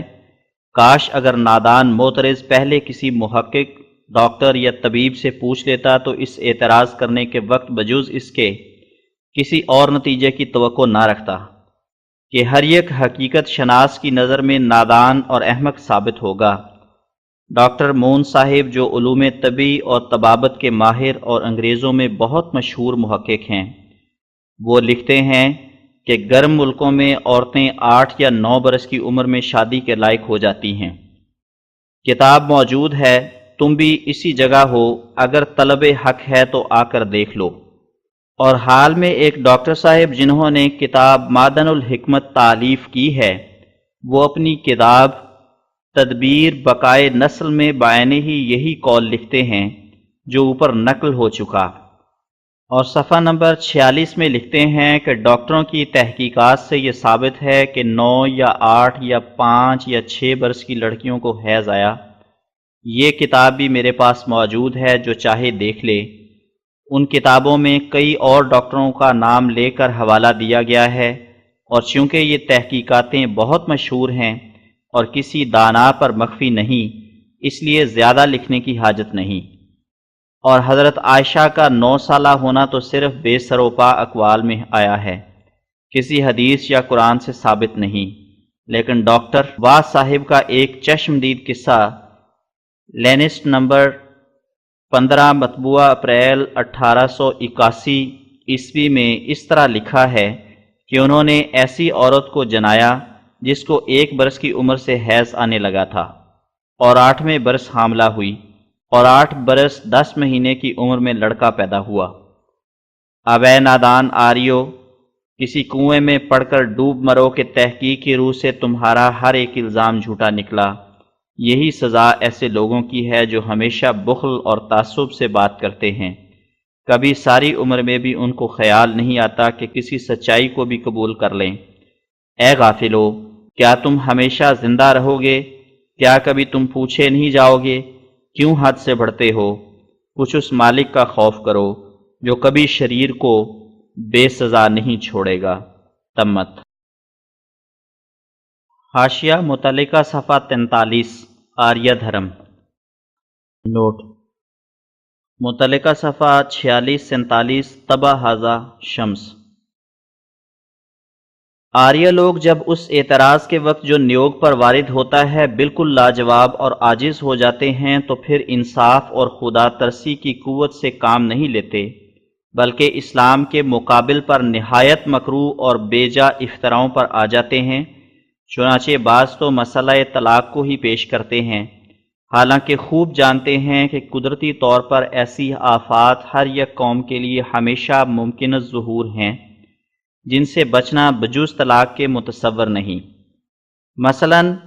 اگر کوئی عورت زانیہ ہو تو کس طرح اس کے خاوند کی غیرت اس کو اجازت دے سکتی ہے کہ وہ عورت اس کی بیوی کہلا کر پھر دن رات زناکاری کی حالت میں مشغول رہے؟ ایسا ہی اگر کسی کی جورو اس قدر دشمنی میں ترقی کرے کہ اس کی جان کی دشمن ہو جاوے اور اس کے مارنے کی فکر میں لگی رہے، تو کیا وہ ایسی عورت سے امن کے ساتھ زندگی بسر کر سکتا ہے؟ بلکہ ایک غیرت مند انسان جب اپنی عورت میں اس قدر خرابی بھی دیکھے کہ اجنبی شہوت پرست اس کو پکڑتے ہیں اور اس کا بوسہ لیتے ہیں اور اس سے ہم بغل ہوتے ہیں اور وہ خوشی سے یہ سب کام کراتی ہے، تو گو تحقیق کے روح سے ابھی زنا تک نوبت نہ پہنچی ہو، بلکہ وہ فاسقہ موقع کے انتظار میں ہو، تاہم کوئی غیرت مند ایسی ناپاک خیال عورت سے نکاح کا تعلق رکھنا نہیں چاہتا۔ اگر آریہ کہیں کہ کیا حرج ہے، کچھ مذائقہ نہیں، تو ہم ان سے بحث کرنا نہیں چاہتے۔ ہمارے مخاطب صرف وہ شریف ہیں جن کی فطرت میں خدا تعالیٰ نے غیرت اور حیا کا مادہ رکھا ہے، اور وہ اس بات کو سمجھتے ہیں کہ عورت کا جوڑا اپنے خاوند سے پاک دامنی اور فرما برداری اور باہم رضامندی پر موقوف ہے، اور اگر ان تین باتوں میں سے کسی ایک بات میں بھی فرق آ جاوے تو پھر یہ جوڑ قائم رہنا محالات میں سے ہو جاتا ہے۔ انسان کی بیوی اس کے اعضاء کی طرح ہے، پس اگر کوئی عضو سڑ گل جائے یا ہڈی ایسی ٹوٹ جائے کہ قابل پیوند نہ ہو، تو پھر بجز کاٹنے کے اور کیا علاج ہے؟ اپنے عضو کو اپنے ہاتھ سے کاٹنا کوئی نہیں چاہتا، کوئی بڑی ہی مصیبت پڑتی ہے تب کاٹا جاتا ہے۔ نوٹ: خدا تعالیٰ نے جو ضرورتوں کے وقت میں مرد کو طلاق دینے کی اجازت دی اور کھول کر یہ نہ کہا کہ عورت کی زناکاری سے یا کسی اور بدمعاشی کے وقت اس کو طلاق دی جاوے، اس میں حکمت یہ ہے کہ خدا تعالیٰ کی ستاری نے چاہا کہ عورت کی تشہیر نہ ہو۔ اگر طلاق کے لیے زنا وغیرہ جرائم کا اعلان کیا جاتا تو لوگ سمجھتے کہ اس عورت پر کسی بدکاری کا شبہ ہے یا فلاں فلاں بدکاری کی قسموں میں سے ضرور اس نے کوئی بدکاری کی ہوگی، مگر اب یہ راز خاوند تک محدود رہتا ہے۔ نوٹ ختم۔ پس جس حکیم مطلق نے انسان کے مصالح کے لیے نکاح تجویز کیا ہے اور چاہا ہے کہ مرد اور عورت ایک ہو جائیں، اسی نے مفاسد ظاہر کرنے کے وقت اجازت دی ہے کہ اگر آرام اس میں متصور ہو کہ کرم خوردہ دانت یا سڑے ہوئے عضو یا ٹوٹی ہوئی ہڈی کی طرح موذی کو علیحدہ کر دیا جائے، تو اسی طرح کاربند ہو کر اپنے تئیں فوق الطاقت آفت سے بچا لیں، کیونکہ جس جوڑ سے وہ فوائد مترتب نہیں ہو سکتے کہ جو اس جوڑ کی علت غائی ہیں، بلکہ ان کی ضد پیدا ہوتی ہے، تو وہ جوڑ در حقیقت جوڑ نہیں ہے۔ اور بعض آریہ عذر معقول سے عاجز آ کر یہ جواب دیا کرتے ہیں کہ مسلمانوں میں حلالہ کی رسم نیوگ سے مشابہ ہے، یعنی جو مسلمان اپنی جورو کو طلاق دے، وہ اپنی جورو کو اپنے پر حلال کرنے کے لیے دوسرے سے ایک رات ہم بستر کراتا ہے، تب آپ اس کو اپنے نکاح میں لے آتا ہے۔ سہم استفتراء کا جواب بجز لعنت اللہ علی الکاذبین اور کیا دے سکتے ہیں؟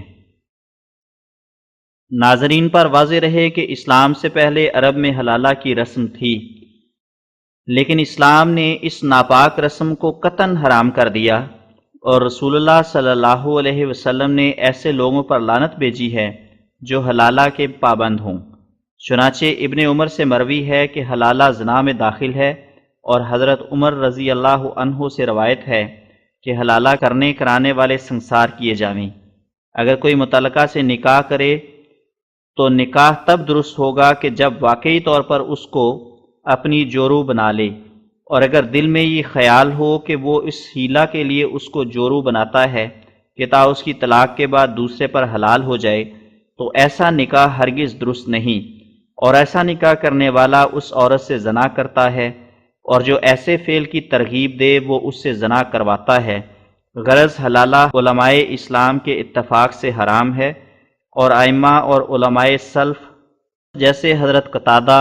عطا اور امام حسن اور ابراہیم نخعی اور حسن بصری اور مجاہد اور شعبی اور سعید بن مسیب اور امام مالک، لیث، ثوری،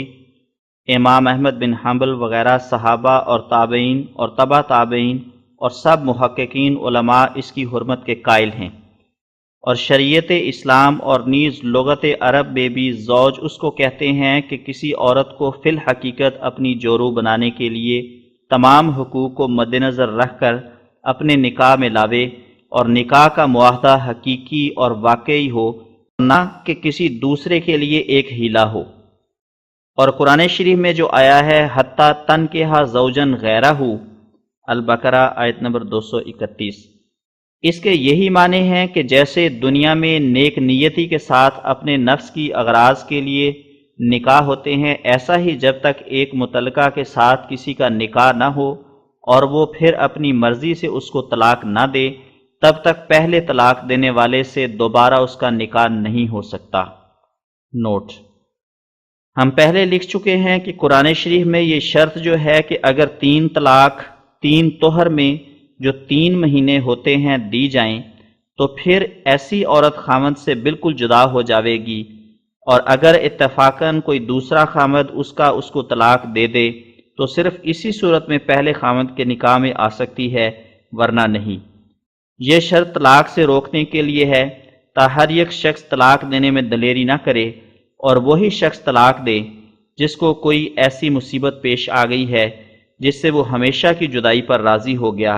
اور 3 مہینے بھی اس لیے رکھے گئے تا اگر کوئی مثلاً غصے سے طلاق دینا چاہتا ہو تو اس کا غصہ اتر جائے۔ نوٹ ختم۔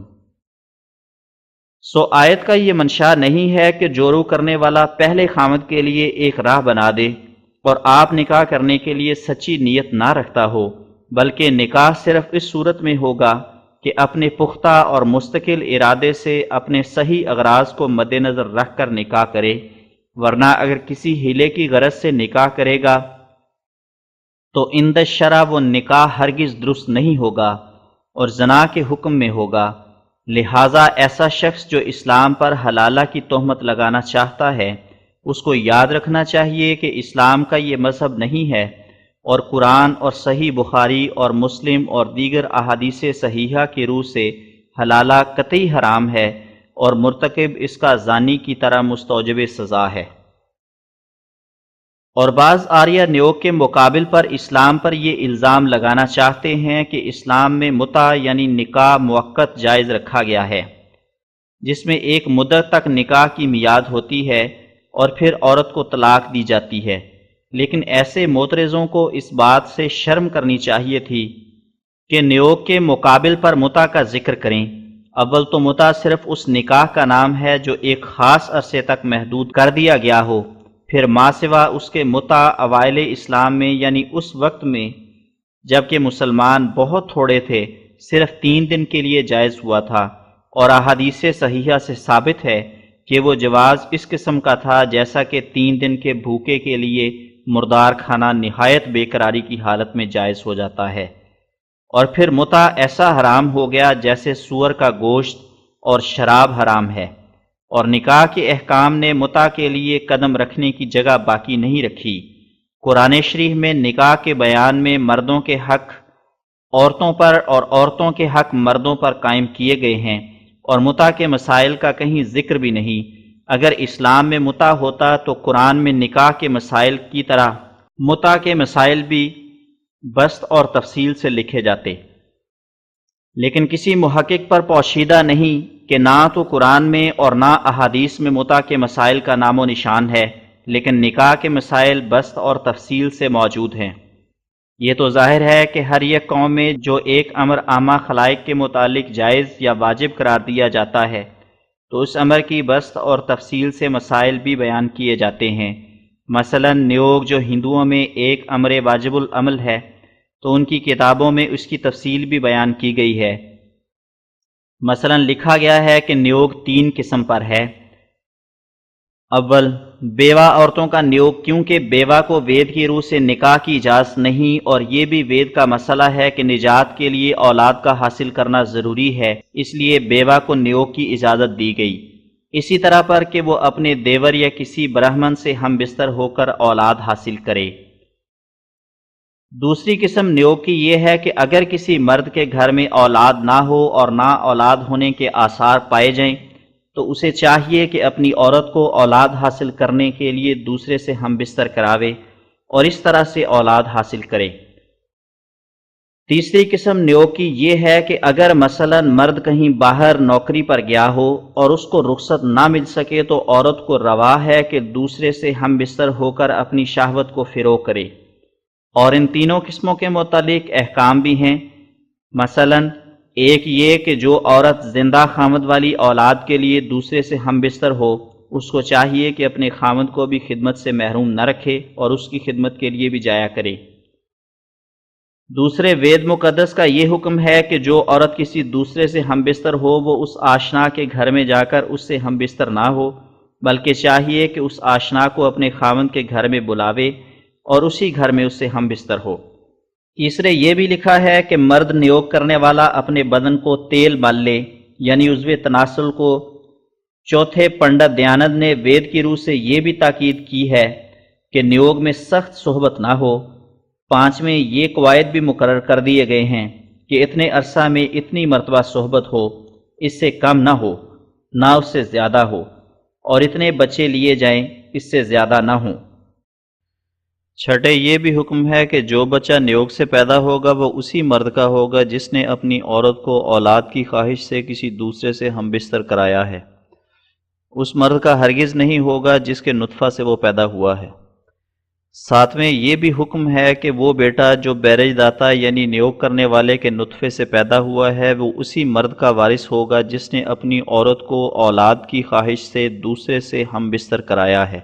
اور بیرج داتا یعنی جس کا نطفہ عورت کے اندر گیا ہے کچھ حق اس لڑکے پر نہیں رکھے گا، اور کوئی ادب اور لحاظ اس کا حق کے طور پر نہیں ہوگا، اور لڑکا اس کے مال کا وارث نہیں ہوگا بلکہ اسی مرد کا وارث ہوگا جس نے اپنی پاک دامن عورت کو اولاد کی خواہش سے دوسرے سے ہم بستر کرایا ہے۔ اسی طرح اور بھی احکام نیوگ کے ہیں جو ہم لکھ چکے ہیں، لیکن قرآن اور حدیث کے دیکھنے والوں پر ظاہر ہوگا کہ اسلام میں متع کے احکام ہرگز مذکور نہیں، نہ قرآن میں اور نہ احادیث میں۔ اب ظاہر ہے کہ اگر متع شریعت اسلام کے احکام میں سے ایک حکم ہوتا تو اس کے احکام بھی ضرور لکھے جاتے، اور وراثت کے قواعد میں اس کا بھی کچھ ذکر ہوتا۔ بس اس سے ظاہر ہے کہ متع اسلامی مسائل میں سے کوئی مسئلہ نہیں ہے۔ اگر بعض احاد حدیثوں پر اعتبار کیا جائے تو صرف اس قدر معلوم ہوتا ہے کہ جب بعض صحابہ اپنے وطنوں اور اپنی جوروؤں سے دور تھے تو ایک دفعہ ان کی سخت ضرورت کی وجہ سے 3 دن تک متع ان کے لیے جائز رکھا گیا تھا، اور پھر بعد اس کے ایسا ہی حرام ہو گیا جیسا کہ اسلام میں خنزیر اور شراب وغیرہ حرام ہیں۔ اور چونکہ اضطراری حکم جس کی ابدیت شارع کا مقصود نہیں شریعت میں داخل نہیں ہوتے، اس لیے متع کے احکام قرآن اور حدیث میں درج نہیں ہوئے۔ اصل حقیقت یہ ہے کہ اسلام سے پہلے متع عرب میں نہ صرف جائز بلکہ عام رواج رکھتا تھا، اور شریعت اسلامی نے آہستہ آہستہ عرب کی رسوم کو تبدیل کیا ہے۔ سو جس وقت بعض صحابہ متع کے لیے بے قرار ہوئے سو اس وقت آن حضرت صلی اللہ علیہ وسلم نے انتظامی اور اجتہادی طور پر اس رسم کے موافق بعض صحابہ کو اجازت دے دی، کیونکہ قرآن میں ابھی اس رسم کے بارے میں کوئی ممانعت نہیں آئی تھی۔ پھر ساتھ ہی چند روز کے بعد نکاح کی مفصل اور مبسوط ہدایتیں قرآن میں نازل ہوئیں جو متع کے مخالف اور متضاد تھیں، اس لیے ان آیات سے متع کی قطعی طور پر حرمت ثابت ہو گئی۔ یہ بات یاد رکھنے کے لائق ہے کہ گو متع صرف 3 دن تک تھا، مگر وحی اور الہام نے اس کے جواز کا دروازہ نہیں کھولا، بلکہ وہ پہلے سے ہی عرب میں عام طور پر رائج تھا، اور جب صحابہ کو بے وطنی کی حالت میں اس کی ضرورت پڑی تو آن حضرت صلی اللہ علیہ وسلم نے دیکھا کہ متع ایک نکاح موقت ہے،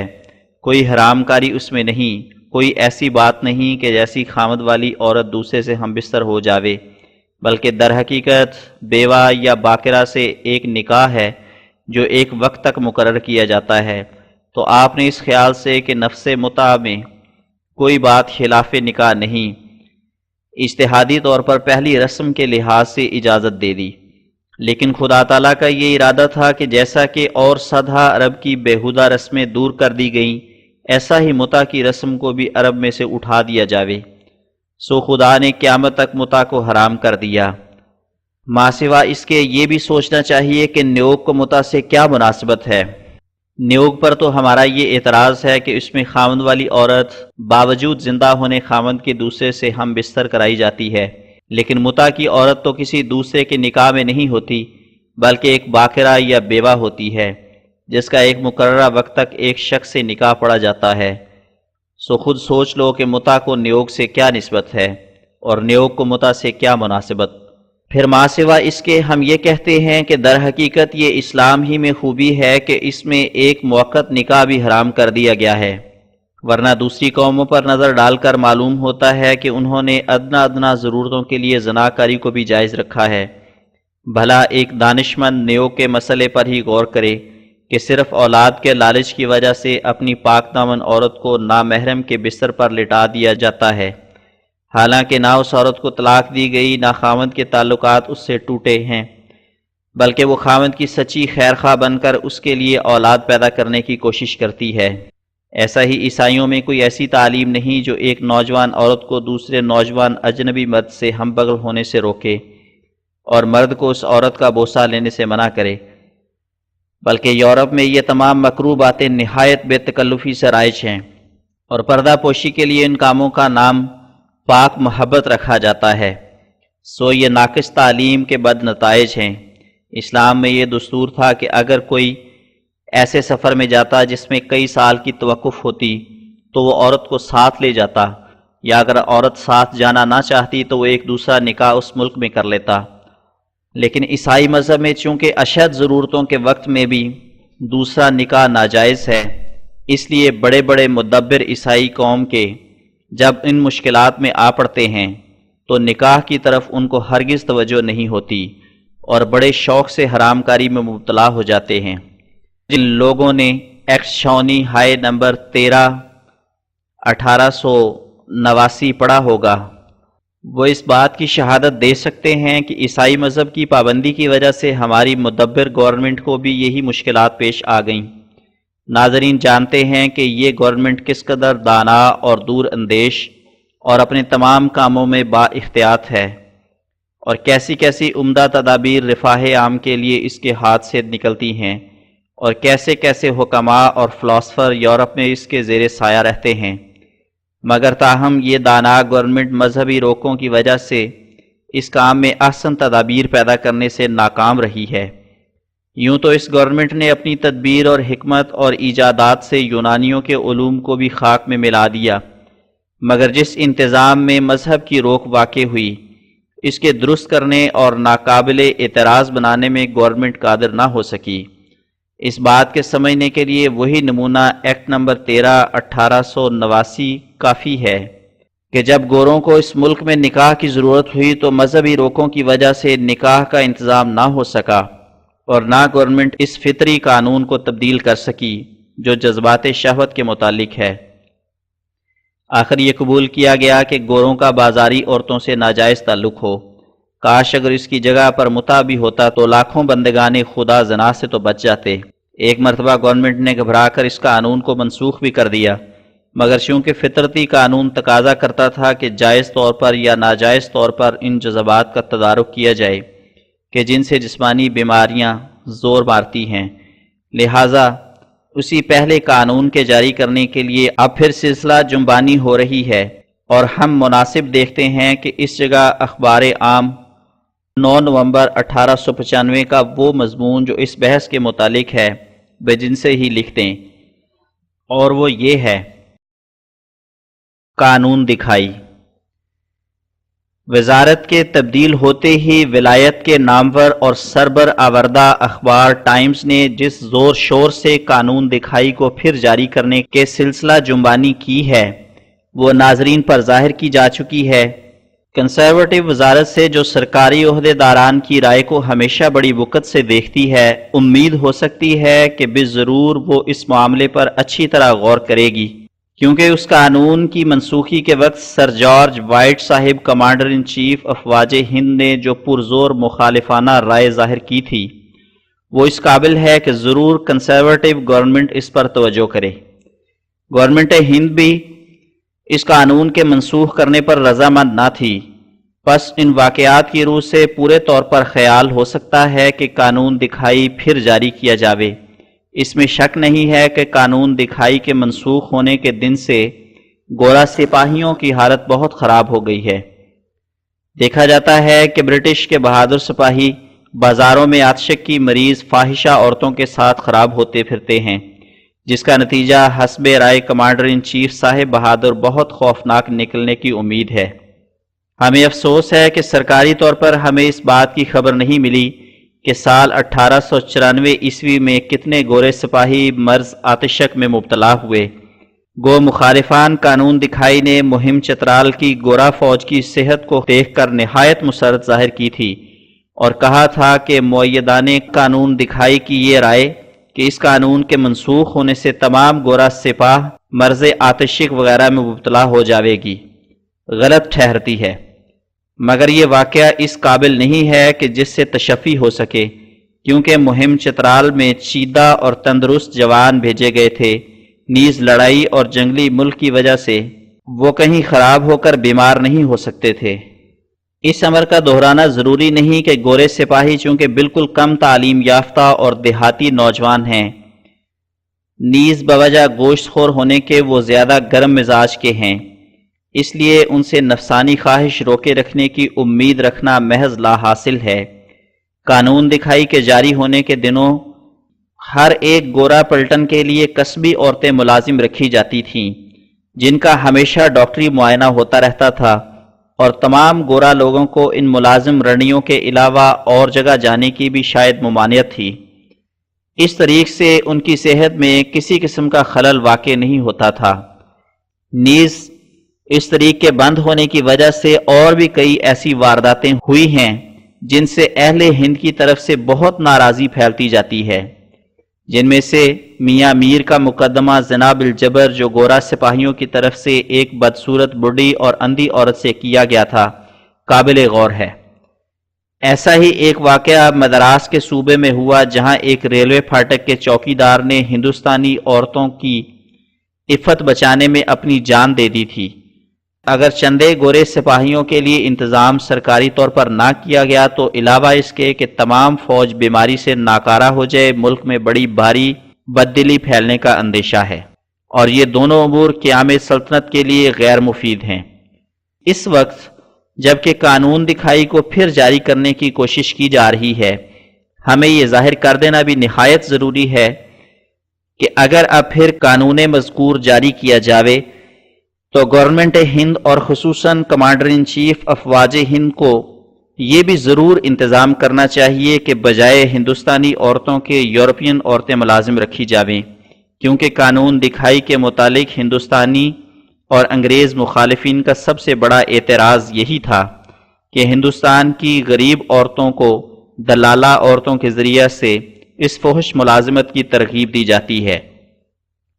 اور بعض اوقات نہایت کمینہ فریبوں سے اچھے گھروں کی یتیم لڑکیوں کو اس پیشہ کے لیے مجبور کیا جاتا ہے، اور یہی وجہ تھی جس سے ہند کے بہت سے باشندگان نے قانون دکھائی کی منسوخی میں معمول سے بڑھ کر انٹرسٹ لیا تھا، ورنہ کسی معمولی سمجھ کے آدمی کو بھی ان بدمعاش عورتوں سے ہرگز ہمدردی نہیں ہو سکتی تھی۔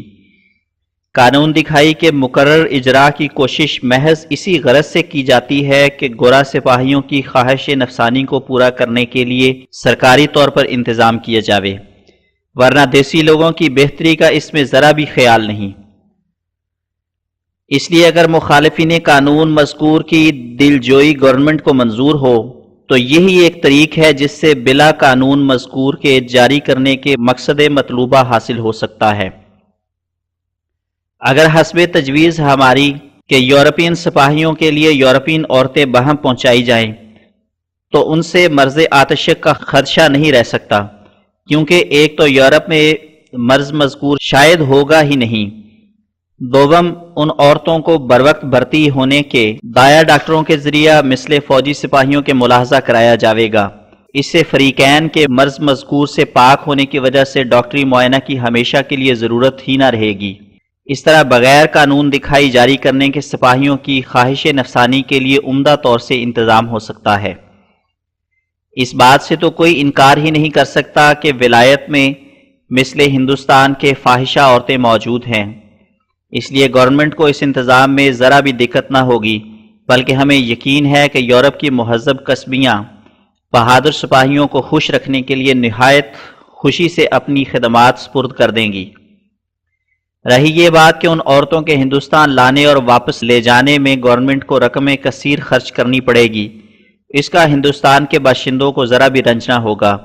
جہاں وہ ملٹری ڈپارٹمنٹ کے اخراجات کے لیے پہلے سے ہی لاتعداد روپیہ خوشی سے دیتے ہیں۔ اس رقم کے اضافے سے بھی ہرگز انہیں اختلاف نہ ہوگا، بلکہ وہ اس تجویز کو جس سے ہندوستان کی بدبخت عورتوں کی عفت بچ رہے گی اور برٹش گورنمنٹ کے بہادر گورے سپاہی تندرست اور خوش رہ سکیں گے، نہایت خوشی سے پسند کریں گے۔ اگر گورنمنٹ ہند کو یہ مطلوب ہے کہ ہندوستان کے نوجوان بھی، جن میں دیسی پٹنوں اور رسالوں کے سپاہی بھی شامل ہیں، بازاری عورتوں کے ذریعہ مریض ہونے سے بچ رہیں، تو ہم تمام ہندوستان کی فاحشہ عورتوں کے لیے قانون دکھائی کے جاری ہونے کو صدق کے دل سے پسند کرتے ہیں۔ کسی شریف ہندوستانی کو ان بدکار فاحشہ عورتوں کے ساتھ، جو تمام قسم کے لوگوں کے لیے باعث خرابی ہیں، ذرا بھی ہمدردی نہیں ہو سکتی۔ ہم قبل ازیں بارہا کہہ چکے ہیں کہ ایسی عورتوں کے لیے جنہوں نے اپنے خاندان کے ناموس کو خیر باد کہہ دی ہے، قانون دکھائی کی آزمائش باعث شرم نہیں ہو سکتی ہے۔ وہ عورتیں جو تھوڑے سے پیسوں میں بھنگی کے ساتھ منہ کالا کرنے کو تیار ہیں، معزز ڈاکٹر کے معائنہ سے کب شرمسار ہو سکتی ہیں؟ بے شک یہ افسوسناک امر ہے کہ عورتوں کی عفت کا مردوں کے ذریعے امتحان کرایا جائے، مگر کیا ہو سکتا ہے کہ ان بے شرم بدذات عورتوں کے لیے جنہوں نے دنیا کی شرم کو بالائے طاق رکھ دیا ہے، حق بات تو یہ ہے کہ قانون دکھائی کی ہندوستان میں سخت ضرورت ہے۔ جب یہ قانون جاری تھا تو ہر ایک بدکار عورت کو خوف ہوتا تھا کہ اگر وہ فحش پیشہ اختیار کرے گی تو اسے قانون دکھائی کی سخت آزمائش بھی برداشت کرنی پڑے گی۔ بہت سی عورتیں اسی خوف کی وجہ سے اپنی زندگی خراب کرنے سے بچ رہتی تھیں۔ اس زمانے میں جب کہ دکھائی کا طریق بند ہے، مرض آتشک کے ادویات کے اشتہارات کثرت سے شائع ہوتے ہیں، جو اس امر کا کافی ثبوت ہیں کہ ملک میں مرض آتشک بہت پھیلا ہوا ہے۔ اول تو ہمیں اس خراب فرقہ کے وجود سے ہی سخت اختلاف ہے، مگر ایسے زمانہ میں جب کہ اخلاق اور مذہب کی سخت کمزوری ہو رہی ہے، یہ امید کرنا فضول ہے کہ یہ شیطانی فرقہ نیست و نابود ہو جائے گا۔ اس لیے یہ نہایت ضروری ہے کہ ان کے لیے کوئی ایسا قانون بنایا جائے جس سے یہ اخلاق اور مذہب کو بگاڑنے کے علاوہ عوام کی صحت کو ہمیشہ کے لیے خراب کرنے کے قابل نہ رہ سکیں، اور وہ قانون صرف قانون دکھائی ہی ہے۔ ہم نہایت شکر گزار ہوں گے اگر دوبارہ ہند میں قانون دکھائی جاری کیا جاوے گا، مگر یہ شرط ضرور ساتھ ہے کہ گورا لوگوں کے لیے یورپین رنڈیاں بہم پہنچائی جائیں۔ یقین ہے کہ گورنمنٹ ہند اور معزز ہم اسران اس معاملے پر ضرور توجہ اور غور فرماویں گے۔ جن کو رسم نیوگ پیاری ہے، دین و دنیا میں ان کی خواری ہے، جس کے دین میں ہے ایسی بے شرمی، عقل و تہذیب سے وہ آری ہے۔ جن کو آتی نہیں نیوگ سے آر، ان کی شیطان نے عقل ماری ہے۔ بید کی کھل گئی حقیقت کل، اب تو ناحق کی پردہ داری ہے۔ جس کے باعث یہ گندگی پھیلی، وہ تو ایک خبث کی پٹاری ہے۔ دوسرا بیاہ کیوں حرام نہ ہو جب کہ رسم نیوگ جاری ہے؟ کیوں نہ پوشیدہ ہو نیوگ کی رسم، اس کے اظہار میں تو خواری ہے۔ چپ کے حرام کروانا آریوں کا اصول بھاری ہے۔ عاد سے یہ خبیث اور بد رسم، بید کے خادموں میں ساری ہے۔ زن بیگانہ پر یہ شیدا ہیں، جس کو دیکھو وہی شکاری ہے۔ لائے کے سوختن ہیں ان کے مرد، ان کی ناری ہر ایک ناری ہے۔ واہ واہ کیا دھرم ہے کیا ایمان، جس میں واجب حرام کاری ہے۔ آریو دل میں غور سے سوچو، شرم و غیرت کہاں تمہاری ہے۔ جس کو کہتے ہیں آریوں میں نیوگ، ناک کے کاٹنے کی آری ہے۔ کچھ نہیں سوچتے یہ دشمن شرم، کہ یہ پوشیدہ ایک یاری ہے۔ مرتکب اس کا ہے بڑا دیوس، اعتقاد اس پہ بد شعاری ہے۔ غیر مردوں سے مانگنا نطفہ سخت خبث اور نابکاری ہے۔ غیر کے ساتھ جو کہ سوتی ہے وہ نہ بیوی زن بازاری ہے وہ چنڈال دشت اور پاپی، جفت اس کی کوئی چماری ہے۔ ہیں کروڑوں نیوگ کے بچے، آریہ دیس میں یہ خواری ہے۔ ایسی اولاد پر خدا کی مار، یہ نہ اولاد کہرے باری ہے۔ نام اولاد کے حصول کا ہے، ساری شہوت کی بے قراری ہے۔ بیٹا بیٹا پکارتی ہے غلط، یار کی اس کو آہوزاری ہے۔ 10 سے کروا چکی زنا لیکن پاک دامن ابھی بیچاری ہے۔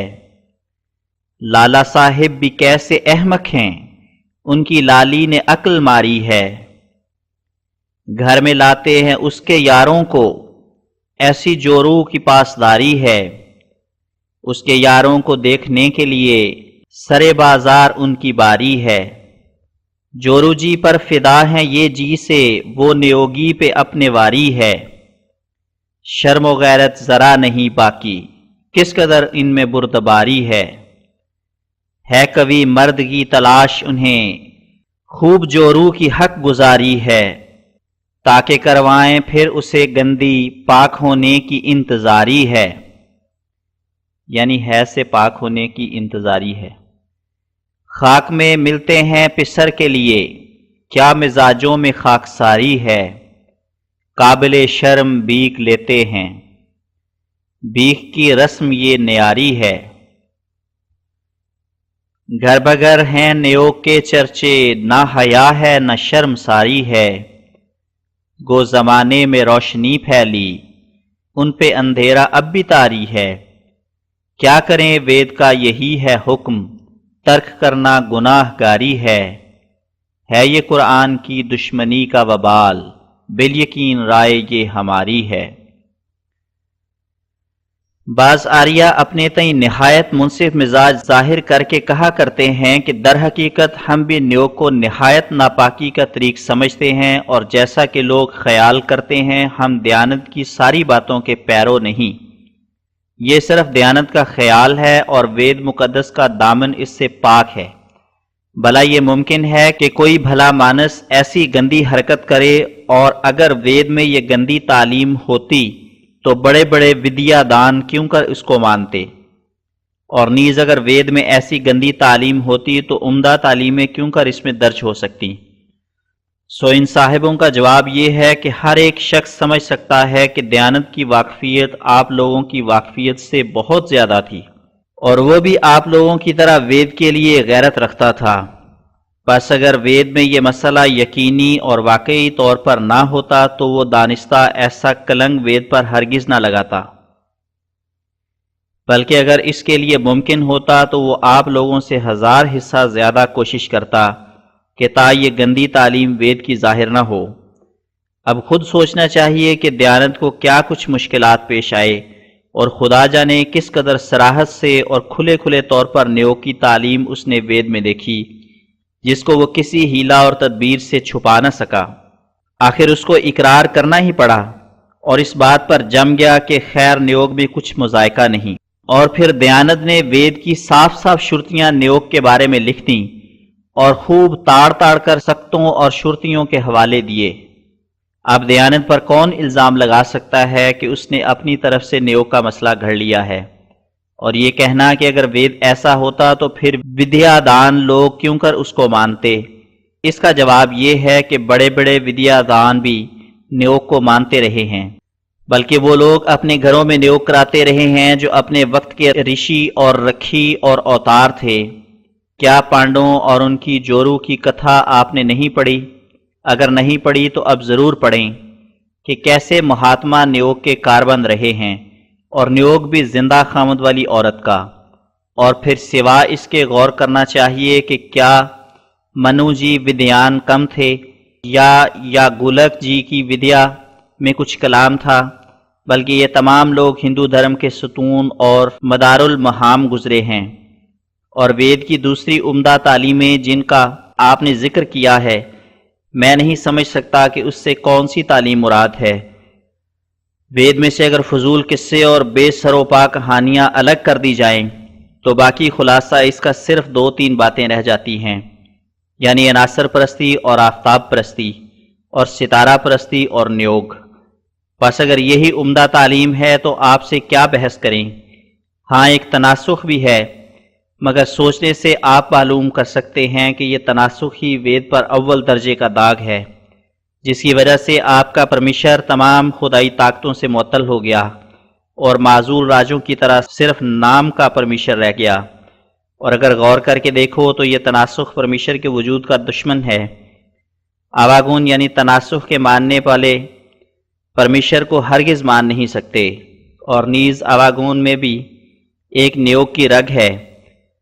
کیونکہ اگر آواگون کی صورت میں کسی شخص کی فوت شدہ والدہ جو اس کی پیدائش کے وقت ہی فوت ہو گئی تھی پھر جنم لے کر اس کی عورت بنائی جاوے تو کیوں کر وہ شناخت کر سکتا ہے کہ یہ میری والدہ ہے؟